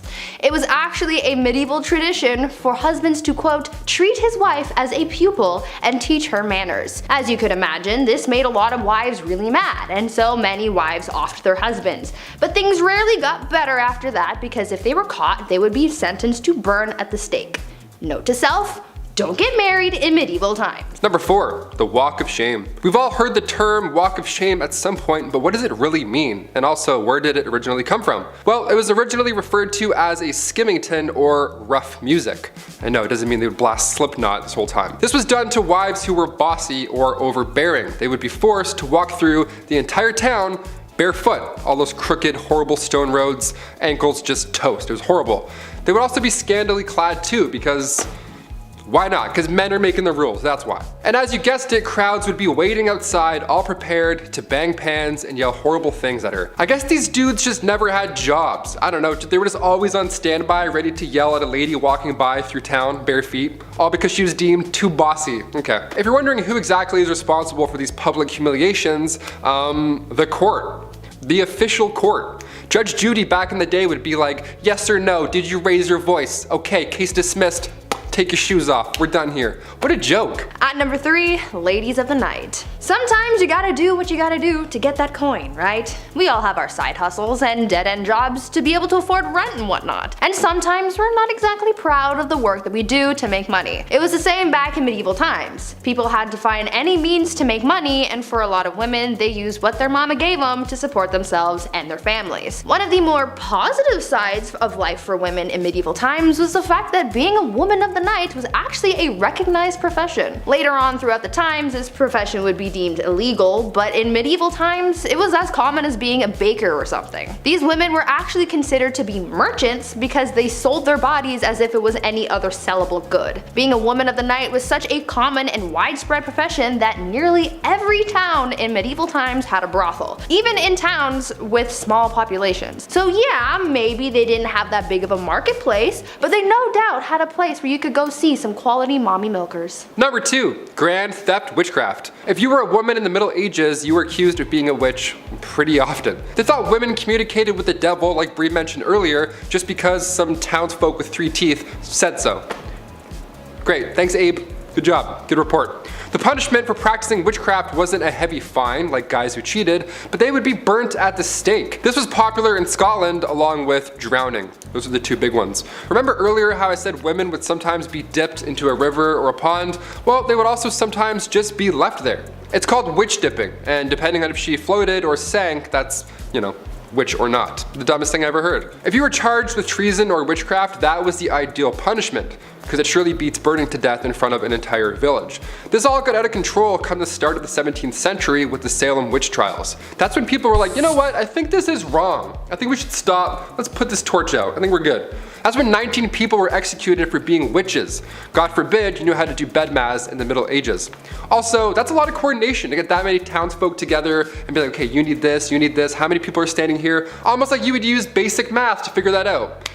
You're a witch too. Spoiler alert, we're all witches, because we know things. I don't know, I hate this.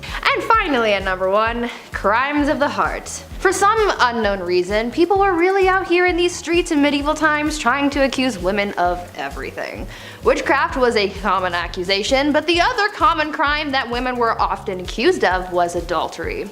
But you see, the thing is, someone could accuse a woman of adultery even if she never had physical contact with another person. Now, how the heck does that work, you ask? Well, it depended on where these people lived. During the medieval age in the Byzantine Empire, it was considered adultery if they spent a night outside of their husbands' or parents' homes. In Slavic parts of Europe, a woman could be considered guilty of infidelity for simply going to a public event. I'm pretty sure with this logic, if you even breathed in the same general vicinity of a man, then you could be accused of adultery.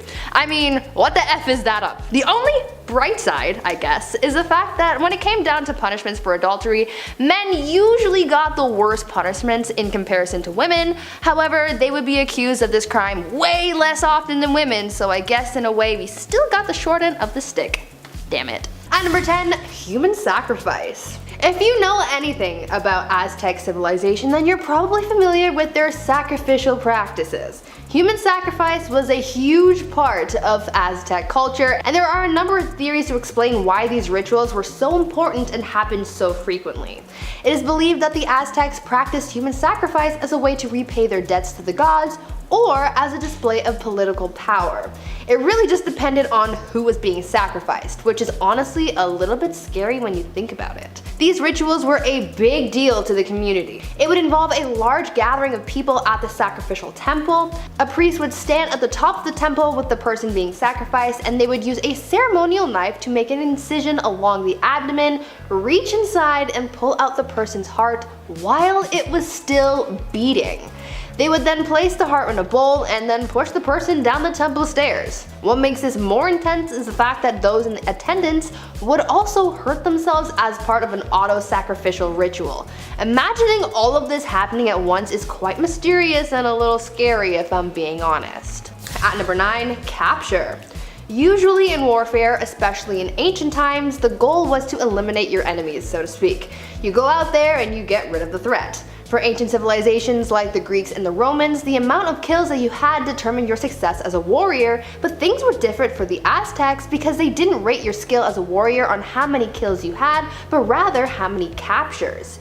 It is believed that the Aztecs didn't want to kill their enemies on the battlefield, and that doing so was actually very clumsy. Instead, they believed that capturing your enemy alive showed more skill on the battlefield. This is a very different practice than most other ancient civilizations because most of them were all about bloodshed and gore. Now you might be wondering why they preferred to capture their enemies and not eliminate them on the battlefield, and that's because they needed more people for sacrifices, point blank period. They didn't want to use their own people, so they used as many outsiders as they could, and battlefields were the perfect place to find new sacrifices. So capturing their opponents was just a win-win for them. Now before I carry on with the rest of these mysterious facts, let me first take a moment to ask you guys to consider leaving a like on this video if you're enjoying it so far, and maybe even subscribe to the channel if this type of content is really up your alley and you would like to see more of this. At number 8, psychological warfare. Other than their practices of capturing their enemy on the battlefield, the Aztecs also had other methods of taking down their opponents, and that was through psychological warfare. Within the Aztec army, there were different ranks called jaguars and eagles, and these warriors, when in battle, wore outfits to make them look like their namesakes, either jaguars or eagles. The eagles wore feathers and wore wooden helmets that made it look like the warrior's face was coming out of an eagle, and the jaguars wore the skin of a jaguar and wooden helmets that looked like the animal as well. While in battle, it is believed that these outfits were used for psychological warfare to confuse their enemy and frighten them away with these agile animalistic warriors. And if their outfits and agility weren't enough to scare them off, it is said that the other Aztec warriors would also bang on drums and make a lot of noise to scare off their opponents. Number 7, the Great Auk. Its name makes you think this thing is the size of a moose or it's some type of ox, when in fact it's really just a cute, flightless seabird. Once belonging in colonies off North Atlantic coast, the Great Auk would grow up to 30 inches long, and its tiny wings would only be used to swim, water wings. They were much smaller than 13 centimeters long. Little penguin flappy arm, no wonder they couldn't fly. They were cute but quite defenseless. Around the 1500s, European fishermen discovered this perfect area for hunting, and it just happened to be where most of these great auks were hanging out. Newfoundland looked like the iceberg in Club Penguin, so quite a few of them bit the bullet. By the 1950s, the last 2 known specimens were hunted by a fisherman on Eldey Island, just off the coast of Iceland. So if you need to pay your respects, that's where you need to head. Number 6, the stellar sea cow. Just like bumblebees are the whales of the insect world, they were the cows of the sea. Okay, I think I know about these cows. Hailing from the same order as the manatee, the stellar sea cow was a stellar sea animal until the very end. But they may return one day. Fingers crossed, more on that in a second. The stellar sea cow was named after George Wilhelm Steller, who discovered this massive blubbery creature in 1741 during the Vitus Bering's Great Northern Expedition after the crew became shipwrecked. Adults would have weighed about 9,000 kilograms and could reach lengths past 11 meters. That's a whole lot of cow. Despite surviving since the Pleistocene epoch over 2.6 million, 11,000 years ago, they were no match for humans. They only swam at a meter deep and communicated via huffs and sighs to their family and lifelong partners, as I do normally. Are you hungry? Kind of. George Steller commented that the animals had an uncommon love for their families, which made it incredibly easy to hunt them. Okay, that's really depressing. Leave it to humans to exploit love in order to kill. Classic Bruce Willis stuff. Considering the 1-year gestation period, the species just couldn't reproduce fast enough to keep up with the hunting, so they just died. But they may return. Scientists were able to sequence the genome, which can mean we could see these creatures again one day. Number 5, the smooth-hand fish. Not to be confused with Cool Hand Luke. The smooth-hand fish was the first time in modern history where a marine-type fish has gone extinct. This fish was a shallow water bottom dweller, and I personally love him because he looks like one of the Bowser's minions. He looks moody. He has a fin that protrudes out of his face. Just 200 years ago you would have seen these smooth dudes in the land down under. It lived in Australia, in Tasmania's warm waters, and what made this fish so unique, as its name hints towards, is its hands. The smooth-hand fish would seemingly walk along the ocean floor using its fins as hands. The smooth-hand fish would seemingly walk along the ocean floor using its fins as hands. So an angry-looking fish with hands and a horn would walk towards you? Hard pass. Graham Edgar, marine ecologist at the University of Tasmania, shed some light on its habits, explaining that these fish were homebodies. They didn't have a large habitat. They just had like all the hands for the house. They spent most of their time sitting in the seabed with an occasional flap for a few meters if they're disturbed. At that point, they would just walk with their hands away from the drama. That's how I want to walk away from drama from now on. Like somebody brings it up to me and I'm just like... Number 4, Permian Triassic, aka the Great Dying.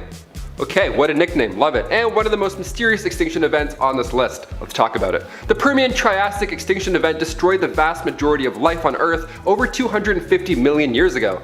Life was booming and then silence. Scientists have been boggled and bamboozled for years, but these pieces may finally be coming together. This event is not to be confused with the death of the dinosaurs. That's a different thing, which is still not as sad as the film The Land Before Time. No, this was an event so great that trees, plants, lizards, proto-mammals, insects, fish, mollusks, again, always mollusks, and then microbes didn't see coming. No one saw this coming at all. 9 out of 10 marine species, 7 out of 10 land species just entirely vanished. Scientists discovered this event by evaluating fossils and sedimentary rock. While all the previous layers were teeming with life, there was a brief period where it all vanished, like a hamburger without toppings or tartar sauce.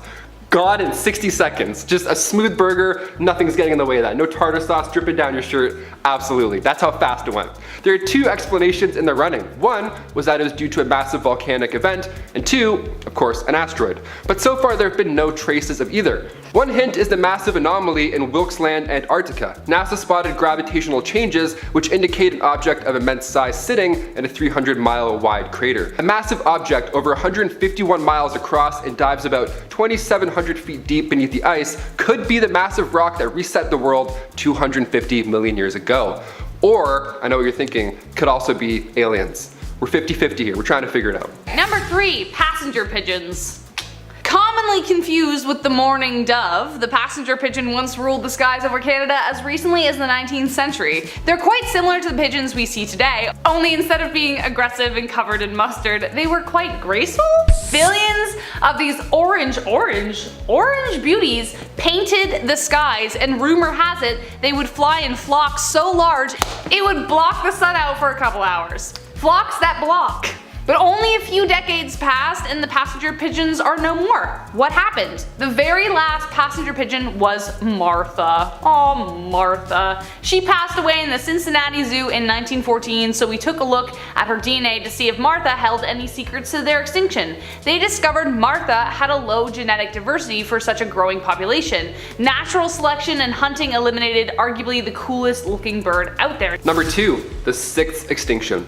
Remember the book Rachel told me to mention? Well, here it is again, it's that good. Here's a big question no one is ready for. Are we part of the 6th extinction? Is it happening right now? In the past, asteroids and ice ages have all caused massive extinction events, but after human beings invented the wheel and discovered fire, things started to change. In the 1800s, industrialization drove up extinction rates and continues to do so. Based on this list alone, we know how much human beings have played a role in extinction events of the past. Have we created one that we can't stop? According to Elizabeth Kohlberg, across the world, scientists are monitoring what could be the largest extinction event since the dinosaurs.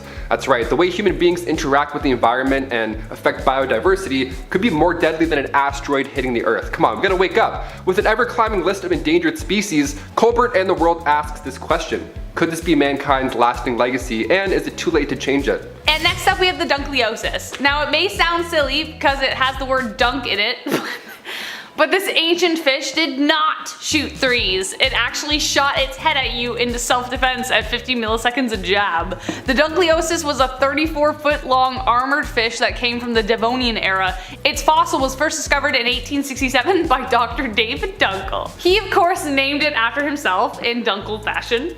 It swam confidently in subtropical waters and weighing around 1 ton, which is 2,000 pounds, the dunk was kind of a bully. But it's not his fault, he was born this way. Its massive skull was well equipped with 2 fangs, and these razor sharp teeth would rub against each other as they grew. So if the Dung's big rock head wasn't intimidating enough, he's also sharpening his mouth 24/7.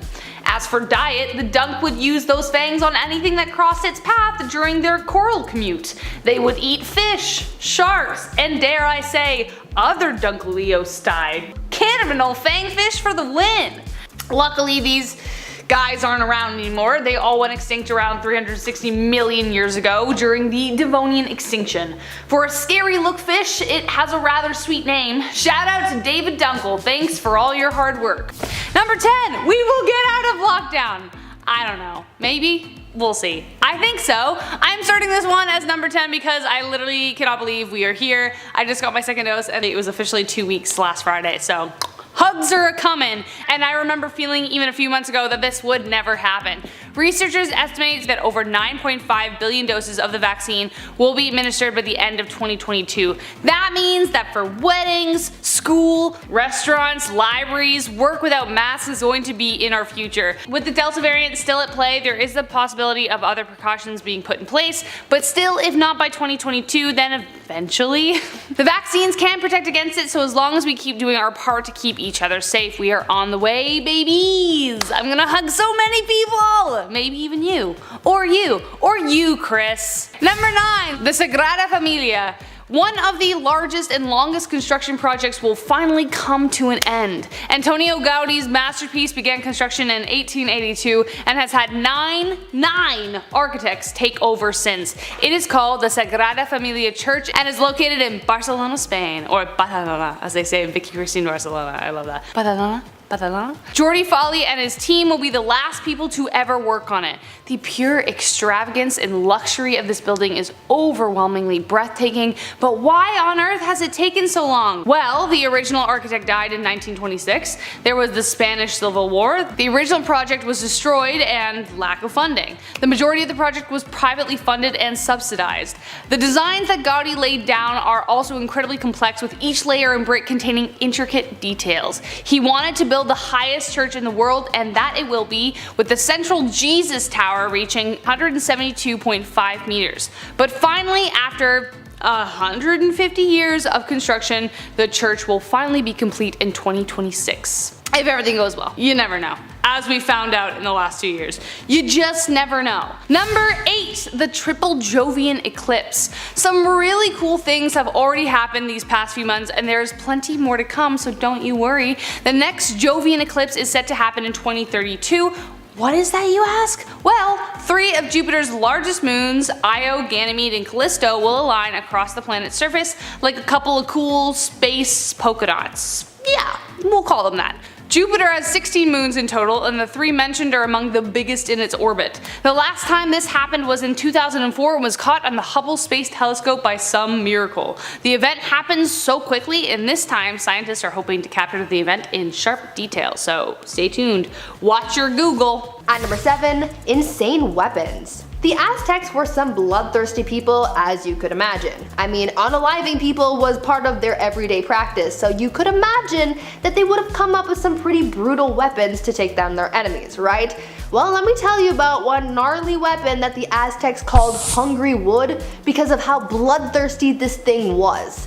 Because the Aztecs never developed metal tools, they had to improvise to make their deadly weapons, and they used what was available to them. To make the hungry wood weapon, they used a wooden plank, and they embedded shards of obsidian into it, and this thing was super sharp. Apparently, it was powerful enough to take someone's head off, and honestly, I wouldn't second guess that. According to a report from Spaniards who encountered the Aztecs, they once saw a warrior use this weapon to take the head off a horse in one blow. This was even tested in real life, and though it took more like 3 solid blows to achieve the same outcome, the fact that this ancient tool was powerful enough to do that says a lot about this civilization. At number 6, different afterlife. In many different cultures, they have varying stories of what happens to you after you pass away. There seems to be a common theme of a quote-unquote good place and a quote-unquote bad place, but with the Aztecs, they were really doing something different with their stories of the afterlife, and it all depended on how you died. In Aztec beliefs, if you died as a warrior, then your soul would go on to somewhere that involved more war and you would battle there for 4 years before returning to the earth as a hummingbird. For women who died during childbirth, their afterlife involved them helping the sun prepare to rise and fall.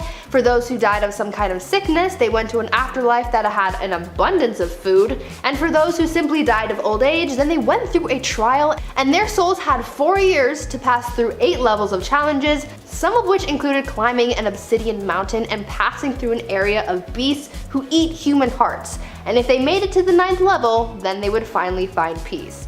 Their afterlife was incredibly complex and did not sound at all restful. At number 5, harsh truth. Life is hard. No one really tells you that when you're a kid. Well, at least not these days. Back during the reign of the Aztec civilization, kids were taught from day one that life was not going to be easy for them. From the moment a baby was born, they were told that life was pain, so that they knew exactly what they were getting themselves into. In Aztec culture, as soon as a baby was born, the midwife would take the baby in their arms and tell them the truth about life. They would look the newborn in the eyes as part of their religious tradition and tell the child, quote, "Life is an affliction," end quote. To really make the point of how tough that kid's life is going to be, the midwife also promised the child that they would, quote, "die a horrible and violent death either in war or as human sacrifice," end quote. Sounds like quite the life. At number 4, stretch the kids. We all know that over time we grow, right? It's just a fact of life.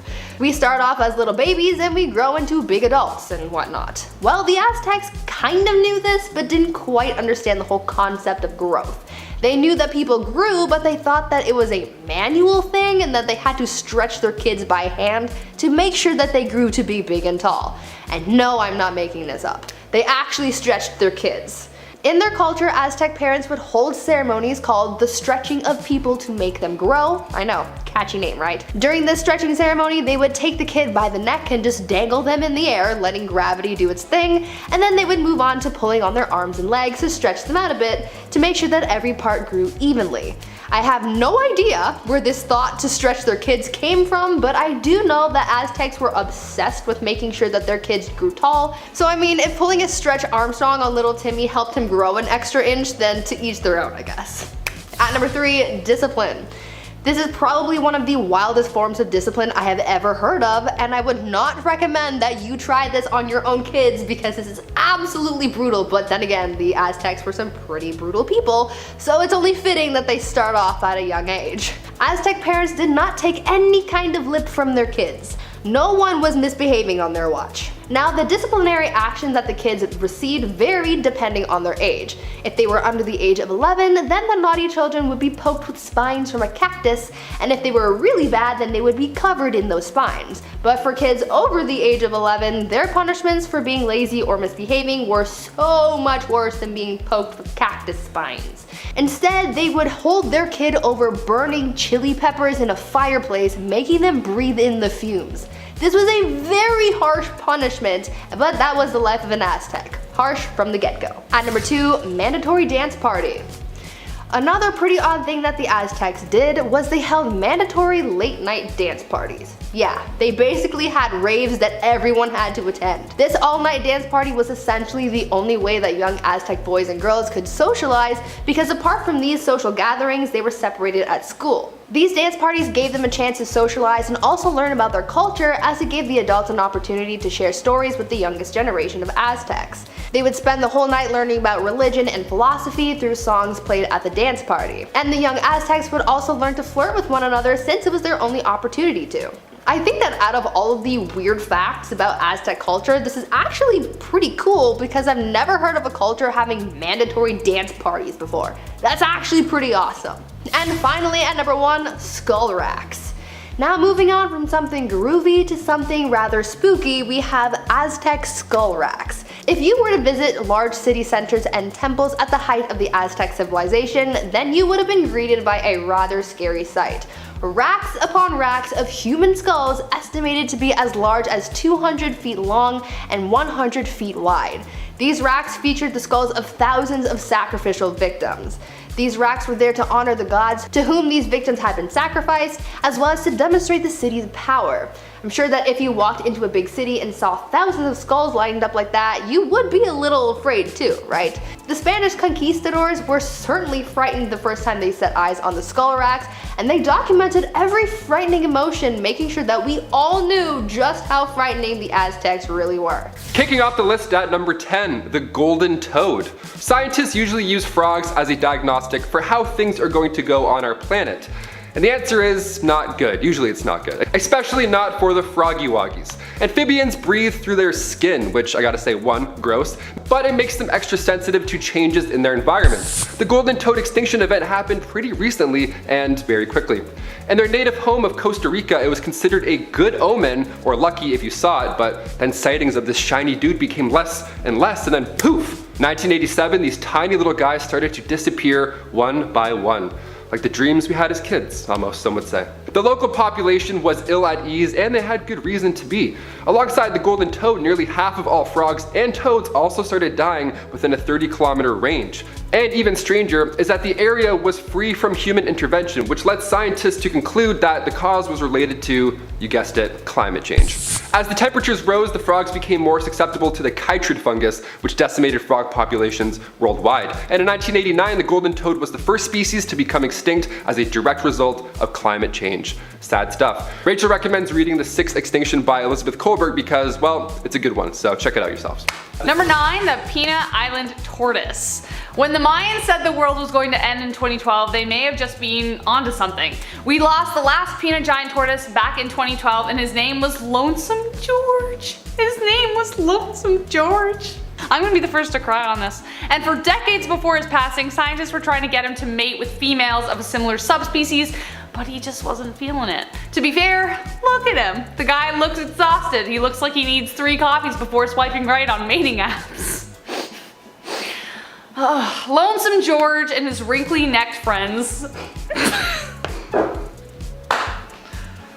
This is sad, Taylor. Lonesome George and his wrinkly-necked friends weighed in at about 400 pounds, growing up to 6 feet long. Again, this extinction comes back to us humans with the use of tortoises as an onboard food in the 19th century and the goat population of Pinta Island growing rapidly during the 60s and 70s. These tortoises ran out of food. Number 8, the Labrador duck. Love ducks. You might as well play Goose Goose Duck because sadly, the Labrador duck is no more. But even before it went extinct, the Labrador duck was always rare, and it's served that way. Also referred to as the pied duck or the skunk duck due to its coloring, not its smell. Not much is known about its behavior and habitat, but we do know that it liked to hang out in sheltered bays, sandbars, harbors in New Jersey, Long Island, New England, and of course, coastal Labrador, northern Quebec. Did it have a New York accent? Did it have a New York accent or a Canadian one? We just can't be sure. We've been looking, but honestly, we don't know at this point. The Labrador duck went extinct in the 1870s, but the direct cause is still unknown. Was it eaten to death? We don't know. The bird was known to taste bad, but it was pretty cheap for meat at the market, so that could be one possibility. But the ducks were actually hunted for their feathers more than their meat, and their eggs were harvested as well. Another reason is that they were often in competition with us over their main food source, which were, as you would have guessed, mollusks. Human interaction obviously played a massive role in its ducktails, especially considering the last known specimen was shot in New York. Shot in New York. Not a movie, assassinated in New York. Did they realize what was happening around the time? Probably. Yeah, realistically probably. But it just goes to show how much the level of care has differed over the last century in relation to extinction. Number 7. We might live forever? I don't know. Put down the Botox and hold the collagen injections. There might be another way. Thanks to the SENS Research Foundation, we may find a way to turn back the clock when it comes to aging. Dr. Aubrey de Grey is an English author, biomedical gerontologist, and mathematician who believes that one day, aging might be stopped by medical intervention. His research involves attempting to find a way to treat the disease of aging by repairing damage on a molecular level. One of the main causes of aging are dead cells or senescent cells. Once the cell stops multiplying, they release a whole stew of chemicals that cause inflammation and the breakdown of surrounding tissue. Now usually our body fights these off because they are recognized as imposters and they are forced to self-destruct. But they accumulate with age. If they are successful at finding a way to diminish these cells, it could mean that they could make a 60-year-old feel and look 30 again. Pretty exciting stuff. Not without controversy though. MIT Tech Review challenged molecular biologists to disprove Gray's claims for a chance to win 20 grand, but nobody has yet. So... Number 6. NASA's New Horizons spacecraft. Humanity is pretty freaking astounding, and our reach is stretching further and further out into the universe every day. Right now, the Voyager 1 and 2 are currently exploring interstellar space, but NASA just launched yet another incredibly exciting space adventure. NASA's New Horizons spacecraft is currently out in space at a distance of 50 times the distance between Earth and the Sun. Scientists estimate that by the 2040s, it will finally surpass Voyager 1 and 2 in interstellar space, and who knows what it will find. New Horizon gets its power source from a single radioisotope thermoelectric generator, which is super cool how it works. Essentially a kind of nuclear battery that sources its power through the natural radioactive decay of plutonium dioxide fuel. What? I'm not a scientist, so that blew my mind. I'm not quite sure if I understand it. Do we understand it? Let us know in the comments. The decay rate is high enough to create a reliable amount of heat so the engine can just keep going and going and going. So it just opens up a future of discoveries, and I'm excited. I'm excited. Number 5. Nano robots. Does anyone remember the first Agent Cody Banks movie where the villain installs these evil nano robots and ice cubes, but they're not evil, he just uses them for evil? Initially the tech was used for good, right? To help clean up oil spills, for instance, but that's where my mind went when I learned this. According to the Massachusetts Institute of Technology, MIT, they have created cell-sized robots that can navigate and detect issues in their environment. Now imagine that the environment is actually your lungs or your liver or your veins or your eyes. This gives scientists hope that a future where disease detection doesn't take months of waiting in line, just mere minutes. The aim of these nanobots is to help detect infection or disease within the body before it even shows. I'm not sure how I feel about tiny little robots floating inside me, but if I would be cool, I think I have to ask myself this question. If I'd be okay with Miss Frizzle shrinking a bus down and going through my nose, would I be okay with that? Then I might be okay with this. Number 4, we might meet aliens. So I know they said that the random monoliths that appeared around the world were made by artists. Convenient. Artists are essentially aliens. We're weird. We are so weird. It was 2020. We couldn't handle anything else. But in truth, meeting aliens may not be something that just happens in Doctor Who. In fact, Jamie Matthews, astrophysicist and professor at the University of British Columbia, said, and I quote, "By the year 2118, extraterrestrial life won't be news but historical fact." I recognize that some of us might not live past 100, myself included, but that statement still implies that it could happen within that time frame. The most terrifying thought about that will be how we react to them. Though by alien life it doesn't necessarily mean humanoid alien creatures with oval heads. It will most likely mean that we will find a specific kind of anaerobic bacteria, like kind of what we might find in Venus with the phosphine and everything, if you know what I'm talking about. But according to the Pentagon report, if I'm being honest here, I'm not so worried about the aliens. I'm more worried about how we're gonna react to them. Will it make us more humble, fearful, arrogant? Will this be the War of the Worlds scenario? God, I hope not. I hope we all get along and we're just a big happy space family. Unlikely. Before we land on our top 3, if you're still with us, give us a like and comment on what you're looking forward to the most. Also, if you're new to the Hive, give us a subscribe. We'll love you forever. Number 3, a visit to Mars. So in the next few years, we are putting boots on the moon. 2024 is gonna be a big year. It has been over 50 years since astronauts last set foot on the moon, and the Artemis program is set to accomplish this. But what's more exciting is what's coming next. This trip is also a kind of test drive for life support systems that will hopefully extend the trip to months, even a year. If that goes well, then the next step is Mars. NASA's InSight mission is now on Mars, and its stay has been extended in order to measure how life on Mars, such as quakes and dust devils, will affect human visitors. It's also a test for how useful solar panels will be on Mars, and if it's an effective form of energy. But its journey to and from the planet is the precursor to manned missions to Mars, so depending on how the next year goes, we might be around to see some astronauts on Mars. If they don't bring Mars bars, I'm gonna be really upset. That's all I'm saying. Number 2, space elevators. Sounds so cool. Satellites, rocket ships, and now space elevators. Oh baby. Tokyo-based Obayashi Corp has boasted that they have plans to build one by 2050. China is in the race, ambitiously trying to beat them by 5 years. The idea of having a space elevator is considered the holy grail of space exploration, even though it sounds like a concept straight out of Willy Wonka. It will essentially be a long cable extending from the planet's surface with electromagnetic vehicles traveling along the cable. To keep it from crashing like a beanstalk back to Earth, it will be attached to a massive counterbalance on one end, like an asteroid. In fact, exactly like an asteroid. That's a straight up quote from NASA. They want to move an asteroid into place for this purpose. I don't know, I feel like that's really ambitious. For some reason, I think NASA's plan may take a little longer, but it is in the works, folks. A mini elevator called STARS-Me, devised by Japanese physicists, will simulate on a small scale what conditions on an elevator to the stars would encounter in a weightless environment, so who knows? Who knows? Let's go. Number 1. AI surpasses human intelligence. AI. Artificial intelligence. Should we be scared? I don't know. Would Mary Shelley be shaking her book at us if she saw how far we've come and are going?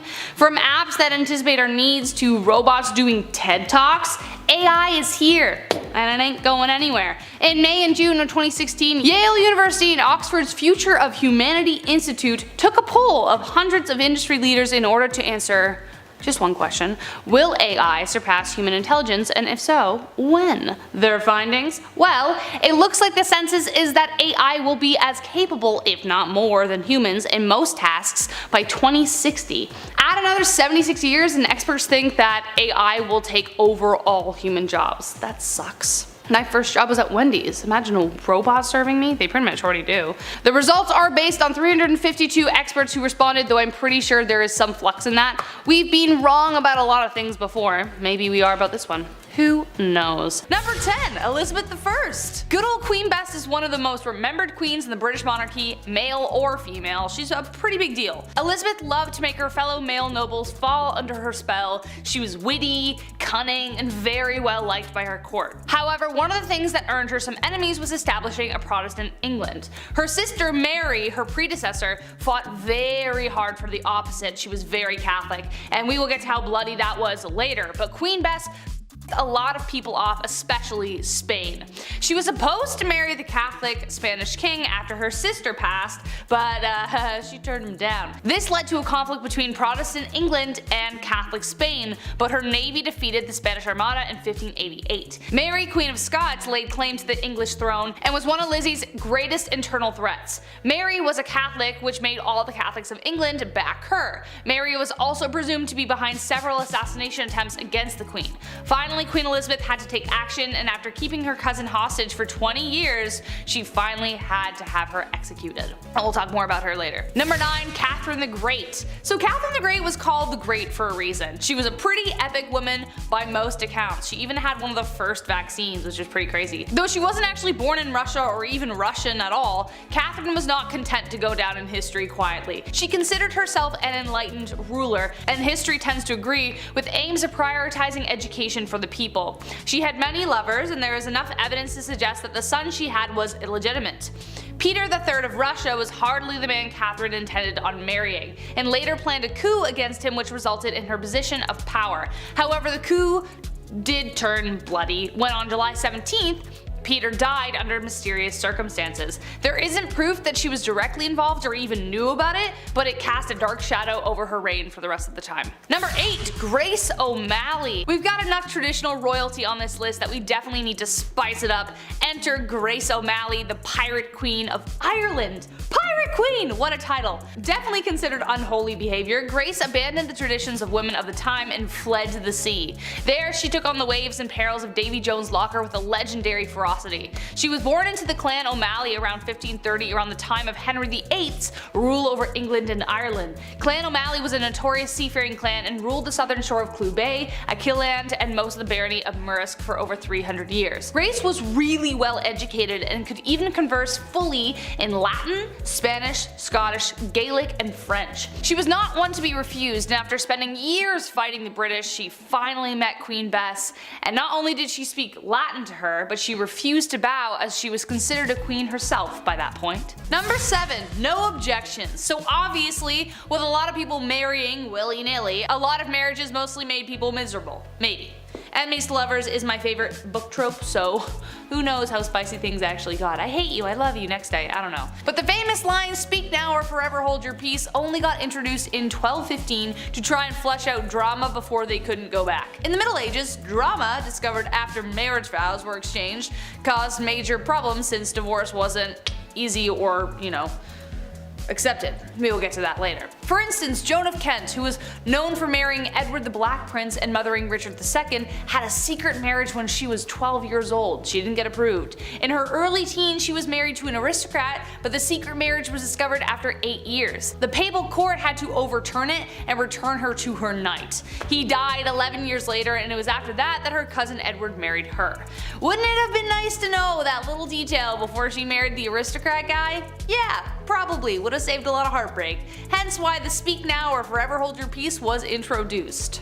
At number 6. Shoes! Back in the days of old, shoes were apparently a huge staple in society. They were pointy and weird and expensive and complicated and were even integrated into marriage practices. During the wedding ceremony, it was a tradition for the father of the bride to take one of the bride's shoes and give it to the groom. The groom would then tap the bride on the head with the shoe in a token of his authority. But the shoe traditions don't stop at bopping people on the head like little bunny foo-foo. You know how these days there's a tradition of throwing the bouquet at weddings, and apparently whoever catches it is the next to get married? Well, that tradition sort of came from the medieval tradition of throwing shoes at weddings. Instead of throwing flowers, brides would throw shoes at their bridesmaids to determine who was next to walk down the aisle. Now, this whole bride throwing things idea has failed me before because I caught a bouquet once and I'm as single as ever, so maybe someone needs to chuck a shoe at me or something this time. Please. Number 5. The bedroom trial. So divorce, again, wasn't a thing. On the upside of dying early, it potentially meant that you weren't locked in a marriage for too long. If the marriage did end, it wasn't a divorce, it was an annulment, which was very expensive. A common reason this happened was due to consanguinity, which was close relations by blood or marriage, which was forbidden. Other grounds would be adultery, leprosy, and impotency.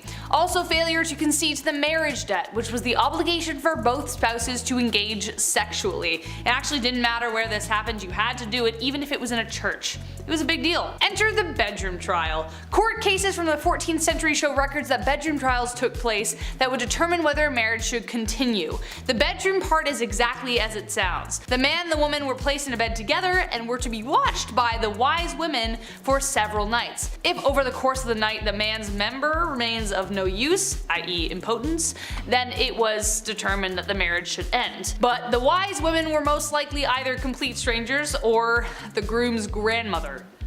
So I doubt that would have helped with the getting it up part.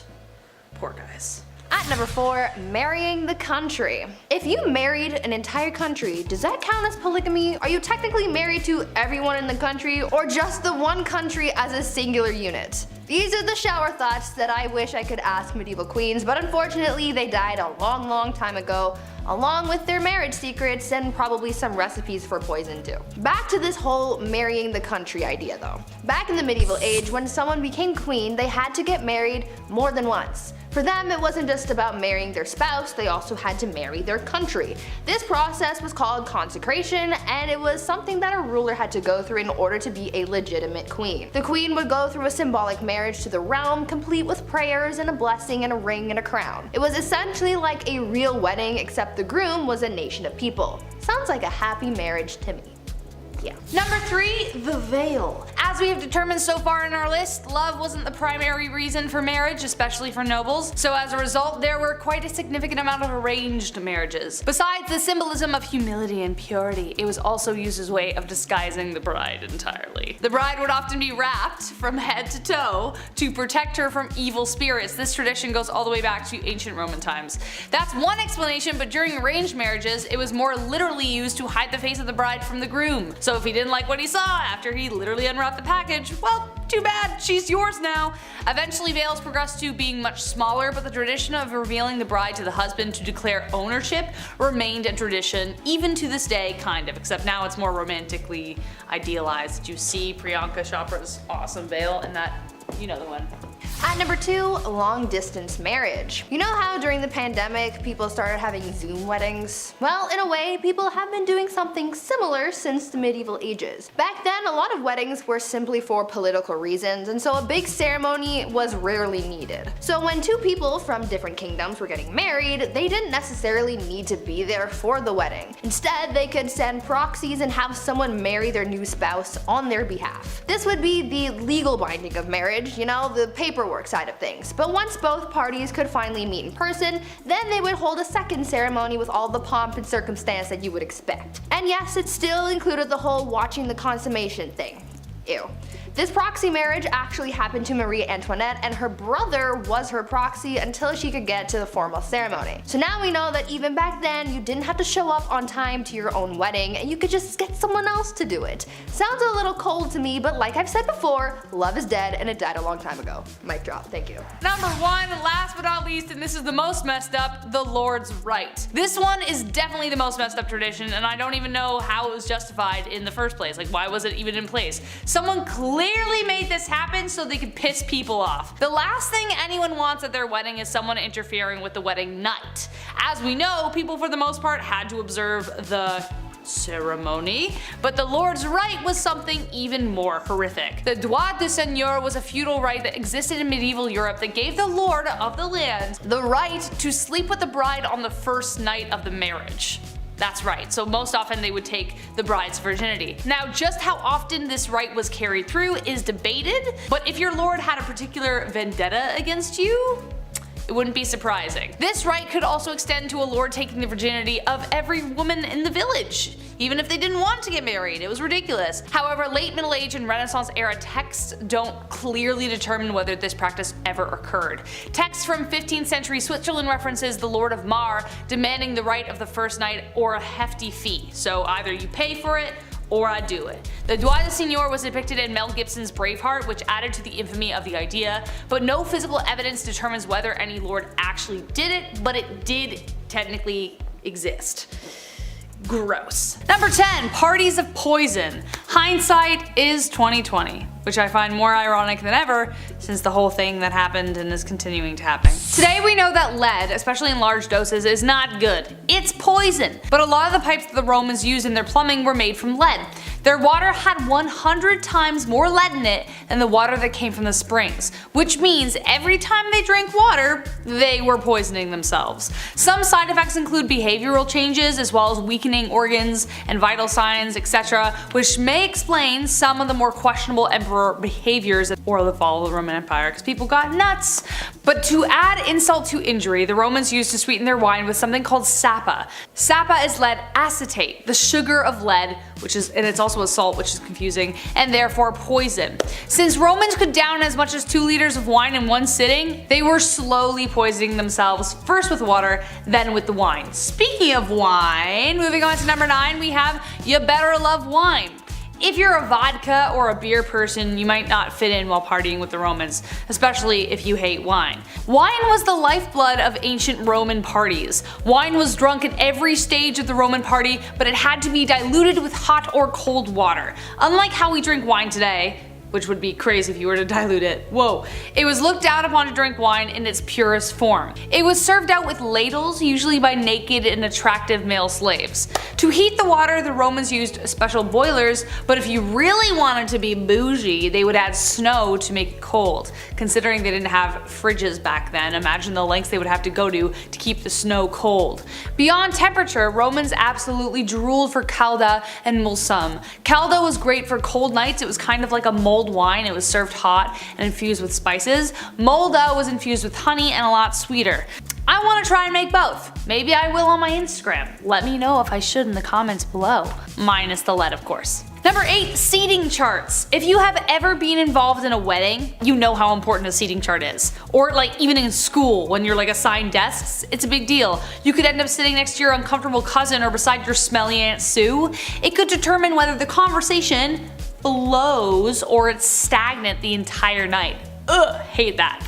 Romans understood the matchmaking game when it came to banquets. It was a pretty big deal. Where you sat determined your station and overall how liked you were. They had a 3-couch system called the triclinium. The most honored guests would sit on the couch in the center next to the hosts on the right. But if you were on the couch on the left, it kinda meant that you weren't as big of a deal. Sorry. Eventually, as parties got bigger, so did the 3-couch rule extend to a huge semicircular couch in the middle that could hold about 12 people. Number 7, Mary Queen of Scots. I told you I was gonna bring her up. A name you will recognize as I've already mentioned her before, but in terms of who the villain in that story is, it depends on which side you're telling the story on. Mary's story is full of tragedy, romance, betrayal, loss, and heartbreak. Unlike Lizzie, Mary was a dedicated Catholic and spent the entirety of her reign trying to gather the Catholics against Elizabeth. She had a series of marriages and relationships that led to tragedy every which way she went. Her first husband, the Dauphin of France, died shortly after their marriage. Her second husband she loved until he became a drunkard, and then she just started running things. But he was mysteriously unalived while she was 6 months pregnant. He was inside a building that exploded, but his body landed outside and it turned out he was strangled, so what happened there? She would later give birth to 2 stillborn sons, but she would have sons later on. She would have a son who would inherit the throne after Elizabeth's death, but it was due to Mary's plotting and scheming that eventually ended her in death. So she did actually plot to kill Elizabeth, so that's a pretty unholy deed, I would say. Number 6. Princess Olga of Kiev. Okay, wow, this woman. One saint you definitely don't want to mess with. Despite being a saint, Princess Olga of Kiev was actually pretty sinful. She was one of the most vicious and vengeful rulers in the history of Kievan Rus, which would later become Russia, Ukraine, and Belarus. Olga took center stage after her husband died and made sure she would never be forgotten. Her husband died in a very gruesome way by the enemies that we're going to talk about in a second. When the people who viciously unalived her husband tried to persuade her to marry their leader, they sent 20 men. Olga told them to wait in their boats, had her men dig a ditch in the meantime, and the next morning buried the men alive. She then lied and told the king she would accept his offer if he sent his best company to retrieve her. He didn't know about all that stuff yet. When they got there, she locked them in a bathhouse and torched it. But it didn't stop there. Olga didn't stop there, that's not her style. She would later host a steak dinner with her enemies in which they were staked. Very Vlad the Impaler, I know. Then she set whole villages on fire by attaching sulfur to pigeons, and then it was just crazy. Damn, like hell has no fury like a woman scorned, let me tell you. Number 5, Queen Isabella I. The Spanish Inquisition, pretty high up there as far as terrifying points in history go. If you weren't willing to convert to Catholicism, you were tormented, interrogated, and burned at the stake. Who was behind this awful time in history? This lady, Queen Isabella I. Technically, as she was fighting for a holy order for the Catholic Church, this can be seen as holy, but was it? Burning people at the stake because they didn't share this belief? Not cool, Isabel. She created a secular government through her reign which allowed for the monarchy to have more power. Being a pious Catholic, she made Catholicism the official religion and created a tribunal to make this happen. Secret service or a secret police that spread fear wherever they went. Her direct influence caused the Jewish population to falter for a really long time after. Number 4, Fridegund of Soissons. Okay, I maybe said that wrong, so I apologize. Kind of impressed with her rise to power. She went from slave attendant to queen. How do you bridge that gap? No idea. Boy was she ferocious. Assassination and manipulation were her main political tools. Fridegund was among a small number of enslaved women in the Merovingian household that became a queen. Merovingian was the OG Central Europe before everything got split up. She survived political dangers and retained her husband's loyalty and could persuade monks and priests to jump onto her plots with ease. She encouraged her husband, the king, to set aside his first wife and then even take the life of his second. But his second wife, Galswinda, had a sister named Brunhild who became the mortal enemy of Fridegund. She had good reason to be. Fridegund continued to do everything she could to secure her position, one assassination after the next. She was a pretty stormy lady. Number 3, Bathory. Okay, alright. Technically not a queen, I get it, but she might as well have been with the power that she had. So fight me. She's remembered as the most evil woman in the world in history, I think. I don't know. That's my opinion. Bathory was the stuff of nightmares. Elizabeth Bathory was born on August 7, 1560 into a prominent Hungarian noble family, making her practically untouchable. She married a very famous war hero who is suspected of gifting Bloody Lizzie with the skills she used to kill. After she died, Bathory became obsessed with immortality. Supposedly when one of her servants accidentally spilt blood on her, and her skin appeared younger after. Bathory then began her mission of horror, luring over 650 young virgin women to her palace and brutally taking their lives. She was even bold enough to lure daughters of nobility. Before draining them of their blood, she would make them suffer in ways you don't even want to imagine before bathing in the blood itself. When she was finally caught, 3 of her servants were executed, but she was simply locked away in her tower for the rest of her days on house arrest. Ugh. Number 2. Catherine de' Medici, also known as the Serpent Queen. History colors her story as the tale of the evil queen. On one hand, she is remembered for being one of the most powerful French queens in history, and then on the other, she was blamed for the many atrocities that took place during her reign. Her regency was marked by the French wars of religion and the many games Catherine played within them. The Catholics and the Protestants, as previously mentioned, were at war, and she spent a lot of time trying to find peace. Kind of. But she was a passionate Catholic and is believed to have tried to remove a Protestant general from her son's side. When he survived the attack, she lied and convinced her son that the Protestants were responsible, so she scapegoated them. So he authorized taking the lives of their leaders. Enter St. Bartholomew's Massacre. Catherine implicated the general, which resulted in him being the first to be beaten and then tossed out of his own bedroom window. An estimated 3,000 French Protestants were taken out in Paris, but the total countrywide was around 70,000. And last but not least, Bloody Mary, actually known as Queen Mary I of England, so no, I'm not talking about the girl you say in the mirror 3 times so that she appears and you're like, wow, I'm haunted forever. Queen Mary became known as Bloody Mary due to her vicious tirade against Protestants in England during her reign. She even imprisoned her own sister, Elizabeth, who we mentioned at the beginning of this list, due to suspicions of treason. This was unfounded. She bore her father Henry VIII ill will after the stuff he pulled with the church, and after having delegitimized her as his heir for a time. After Mary took the throne and married the Catholic King of Spain, she began carrying out her plan for England to become Catholic once again. In 1555, she revived England's heresy laws and began burning offenders at the stake, starting with her father's longtime advisor, Thomas Cranmer, the Archbishop of Canterbury. She burned over 300 convicted heretics, most of them being common citizens, and dozens more died in prison. At number 10, watching consummation. Back in medieval times, depending on the century, weddings either meant a lot or meant nothing at all. If it was the early medieval age, then no one really gave a hoot about marriage, and I'll get to that later. But later, in the medieval age, marriage became a holy sacrament, and this sacrament had to be consummated. On the night of the couple's wedding, they would do the good old brown chicken, brown cow, boom boom pow, OMG wow, which could have been a positive or negative experience depending on circumstance, but it was also a little weird because there would be people watching it all happen. That's right guys, after the ceremony and reception, people would follow the bride and groom up to the bedroom and be like, hey Joe, grab the popcorn, we're watching the live showing of 50 Shades of Grey. And Joe would be like, yo bet, and then that's exactly how it happened. Anyways, this was all done so that there were witnesses to the consummation, so that the marriage's validity could be backed up. So if anyone tried to deny that their marriage was legit, Joe with the popcorn would be able to back up the bride and groom and confirm that everything happened. Kinda kinky, kinda weird. Number 9, dowries. Today's weddings are so insanely expensive. I don't know if it's ever gonna happen for me, for that reason alone. But, you know, they kind of replaced the dowry altogether. But what was a dowry? It was a set of assets, money, material, goods, real estate that would be given to the groom once the couple united. The purpose of the dowry was to entice a groom to marry the bride if he wasn't already attracted to her.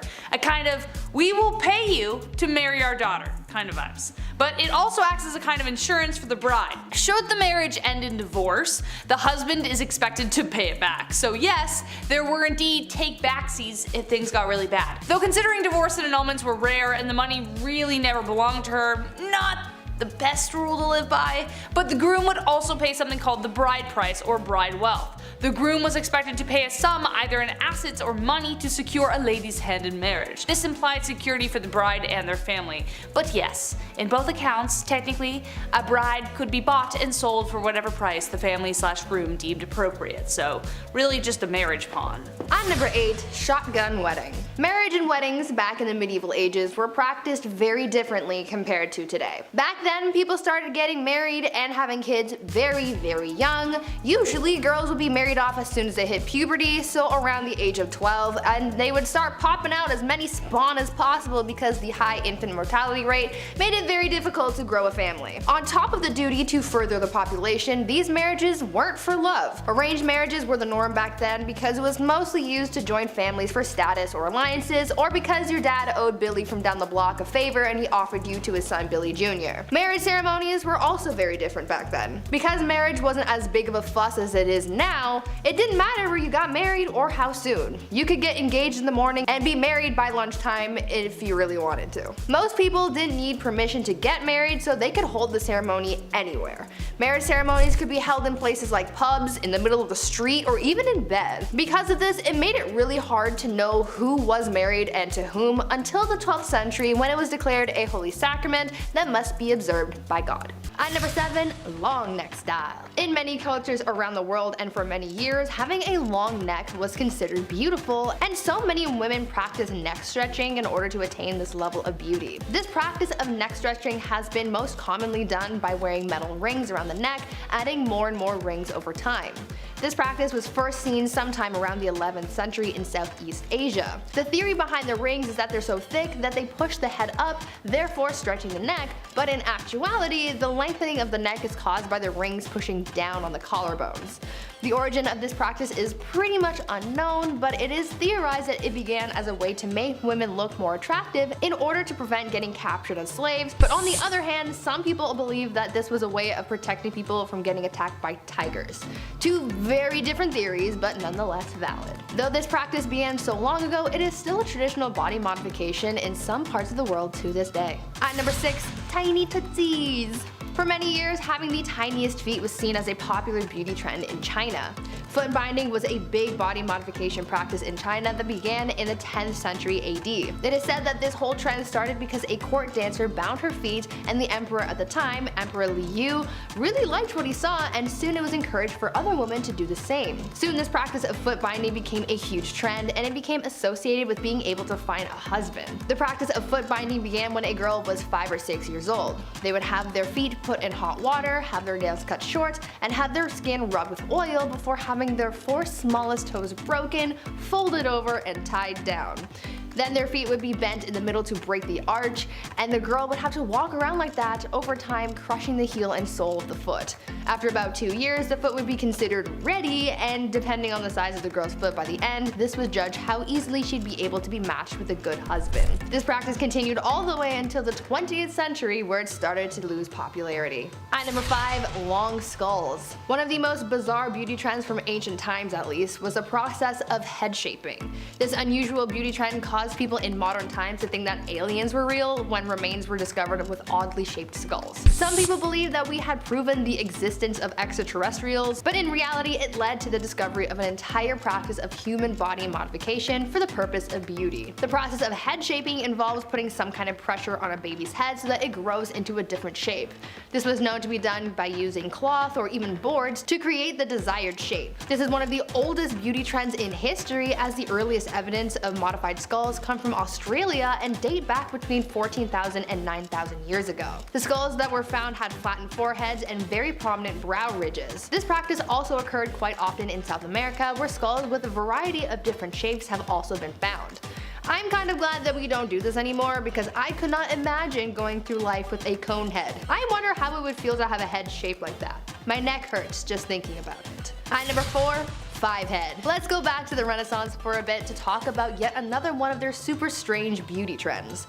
They really had a lot of weird desires when it came to appearances, and I'm certainly glad that this next one is no longer in style, and I really hope it never makes a comeback. Back in the Renaissance, it was believed that girls with high curved foreheads were the most beautiful, but obviously not everyone can be built like that.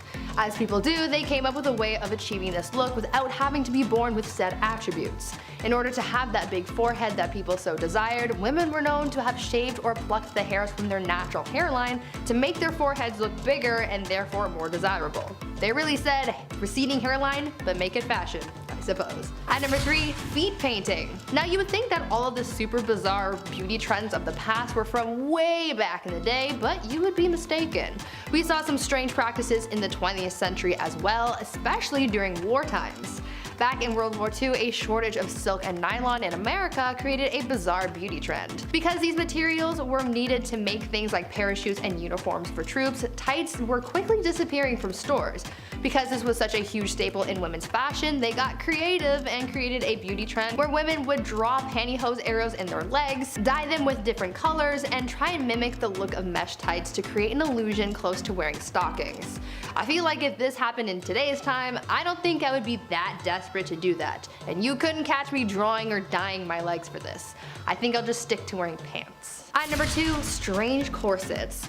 Corsets have been around for a long time. They've come in and out of style, and even right now, corsets seem to be making their way back into mainstream fashion, though maybe not as extreme as back in the day. In the 19th century, having an hourglass figure was seen as the ideal body type, and so in order for many women to achieve this look, they wore corsets to cinch their waists. However, the looks were pretty extreme. Some women tightened their corsets so tight that their waist could be wrapped with 2 hands. Like, imagine that. Although this was seen as super chic back in the day, it was also causing some health issues because it would squish together people's organs, and as you can imagine, that's not a good thing. Eventually, corsets evolved so that rather than cinch the waist so much, it would just accentuate the hips to still give an hourglass shape without causing too much bodily harm. And finally, at number 1, no piercings. How many of you guys out there have piercings? I have a few myself. I have my ears pierced, and obviously my nose is pierced. But there are so many other places that you can get pierced, even in the no-no region. Back in the Victorian era, piercings down under were pretty popular and were considered to be very fashionable amongst wealthy women. Some women would have their nippies pierced and even chained together, and some men would even get their peepees some jewelry too. For women, it was all about trends, but for men back then, many of them got their nether regions pierced supposedly to make wearing tight pants more comfortable. This piercing was called the Prince Albert, and it was given that name based on the legend that Prince Albert got his little prince pierced in order to hide the size of his junk underneath his clothes. Whether or not that's actually true is beyond me, but I would imagine that getting that piercing would be painful. Absolutely painful. But remember, in the wise words of Beyonce, pretty hurts. Oh boy, was she right. At number 10, painting veins. Back in the 17th century in Europe, many people believed that extreme paleness was just the hottest thing. If you looked whiter than a ghost, then you were like the Megan Fox of the town. Many women were obsessed with finding new ways of making themselves look pastier than a white wall, and some of their methods were actually surprisingly creative. The cosmetic skills of women back then were actually pretty impressive, I must say. Wealthy aristocratic women were the ones who took part in this pale trend the most. They wore dresses with plunging necklines to show off the girls, and they painted themselves white using a powder. Frankly, this powder made them look pretty artificial, like you could tell that they weren't actually naturally that white, so to solve this, it came up with a new beauty trend: drawing veins. Women would draw veins on their mommy milkers using a blue color to mimic the look of translucent skin. It's crazy to think how far we've come from this, because back then people were trying to look as pale as possible, and now we have people tanning themselves so much that it causes controversy. At number 9, tiny teeth. During the Renaissance, fashion and beauty standards were changed drastically from what was popular in the years before. So much in society changed over this period of time, like what was seen as beautiful or desirable. Things like certain body types and other physical attributes had their own trends, but one of the weirdest physical beauty trends from back then had to do with teeth. Back then, the ideal woman had wide hips, a small waist, long legs, and small teeth. Yeah, teeth had an ideal size. To people back then, the smaller the teeth, the more desirable you were. Why? I don't know. Because people are weird, I guess. Some people would even go as far as to file their teeth down to make them smaller so that people would see them as more attractive. Now, I can imagine that this would be a very painful process. Like if you've ever chipped a tooth, then you know that uncomfortable, almost cold sensation of a broken tooth, so imagine that, but on all of your teeth. Yeah, you can count me out. Before we carry on talking about some of these strange things people did to be the belle of the ball, and yeah, there were some really weird things, why not take a moment to leave a like on this video if you're enjoying it so far, and while you're at it, consider subscribing to the channel to see more videos like this one. At number 8, nails for days. These days, people get their nails done all the time. I love seeing crazy nail art videos online because they're often so creative. Some of the most fascinating ones are the crazy long nails. I don't think I could ever rock those, but I still admire those who can. The beauty trend of having long nails, though, isn't a new thing. It's been a symbol of beauty and status for many years, like years ago in China. Back then, having super long nails was seen as a way to show off your wealth and status. The average nail length amongst Chinese aristocrats was up to 25 centimeters or nearly 10 inches. This was all their natural nails too, and in order to protect their insanely long nails from breaking, they wore nail guards made out of gold. Not only did that protect their nails, but it was also another way of showing off their wealth because not everyone can live their lives wearing gold cages on their fingers. As you can imagine, having nails that long made it so you could barely do anything with your hands, and so that's why these aristocrats had servants, so they could perform the tasks that someone with super long nails couldn't. But would you ever want to have nails that long? Number 7, gladiator fights. We just did a video on this, Taylor and I, go check it out. Now, parties weren't just about eating, drinking, and socializing, there had to be entertainment, of course. Roman parties were designed around the 5 senses: taste, touch, smell, sight, and hearing. So of course there were the ancient Roman bards jamming out some earworms, but what was there to look at? You could only watch someone play the harp for so long. Next up on the entertainment list was acrobats, dancing girls, even mimes, which I was surprised to learn, plus trained exotic animals. If you were more like the charcuterie and like a quiet evening kind of person, you might enjoy poetry readings. But what really got the party started was an epic gladiatorial battle.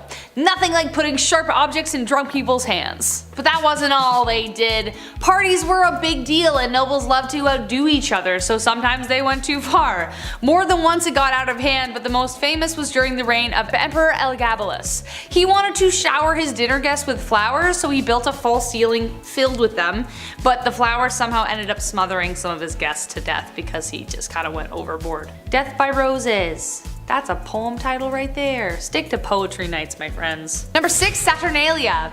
One of the most popular Roman festivals. It was kind of like an early Christmas celebration, kind of, except it wasn't at all. It was actually about the god Saturn, not Christ.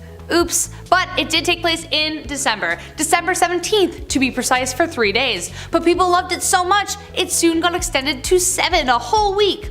All work and businesses were suspended, so better do your shopping on the 16th. Slaves were even temporarily free to do as they pleased, even moral restrictions were eased. A mock king was chosen, and candles, wax fruit, wax statues were all given as presents. The practice of candle giving was to symbolize the sun returning after the winter solstice. A statue of Saturn bound at the feet would be untied and invited to join the party. The houses were adorned with wreaths and greenery, kinda like Christmas, and singing, dancing, gambling were all common features, so kind of like Mardi Gras and Christmas combined. Number 5, the Black Banquet. A prank that went down in history. Don't worry, this is nothing like GOT's Red Wedding, thank goodness. Emperor Domitian had a pretty sick sense of humor and decided to host a party about it. In 90 AD, he invited a crowd of aristocrats to a banquet at Palatine Hill. When they arrived, the entire palace was decorated in black. Black velvet drapes, marble, everything was painted black, like the Rolling Stones song. Even the food was black and everything was illuminated by funeral lamps. Naked serving boys were painted from head to toe in black paint and served food and drink to all the guests.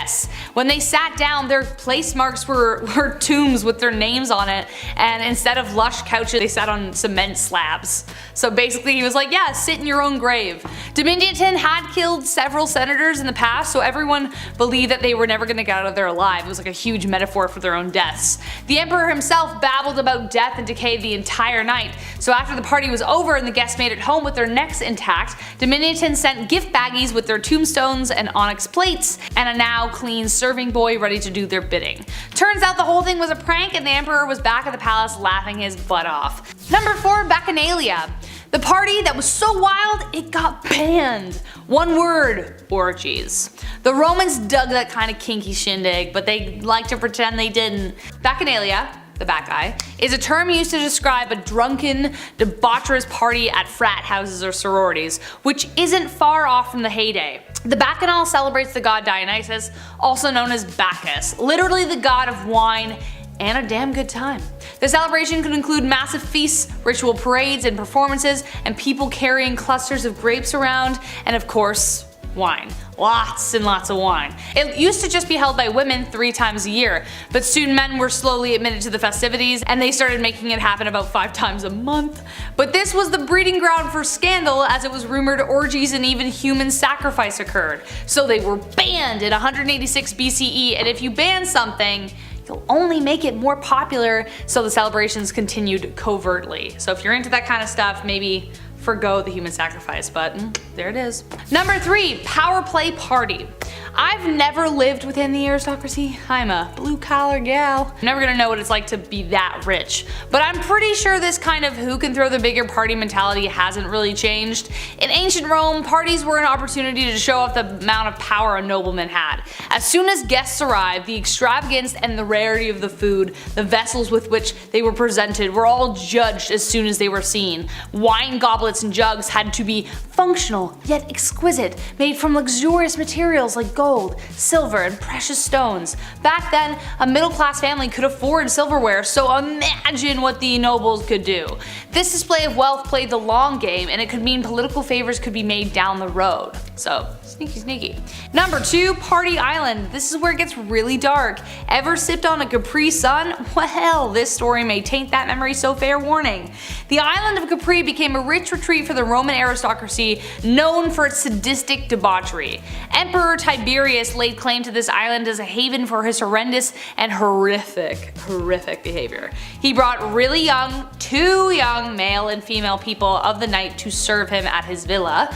The island became a kind of party place with absolutely no limits. From orgies in the caves to tormenting his servants on the rack as entertainment, Tiberius seemed to be the god Pan incarnate. In fact, he acted like it too. He made all of his participants slaves dress up as nymphs and goats while performing lewd acts. The island even became known as Goat Island, with Tiberius being called the Old Goat. Ugh.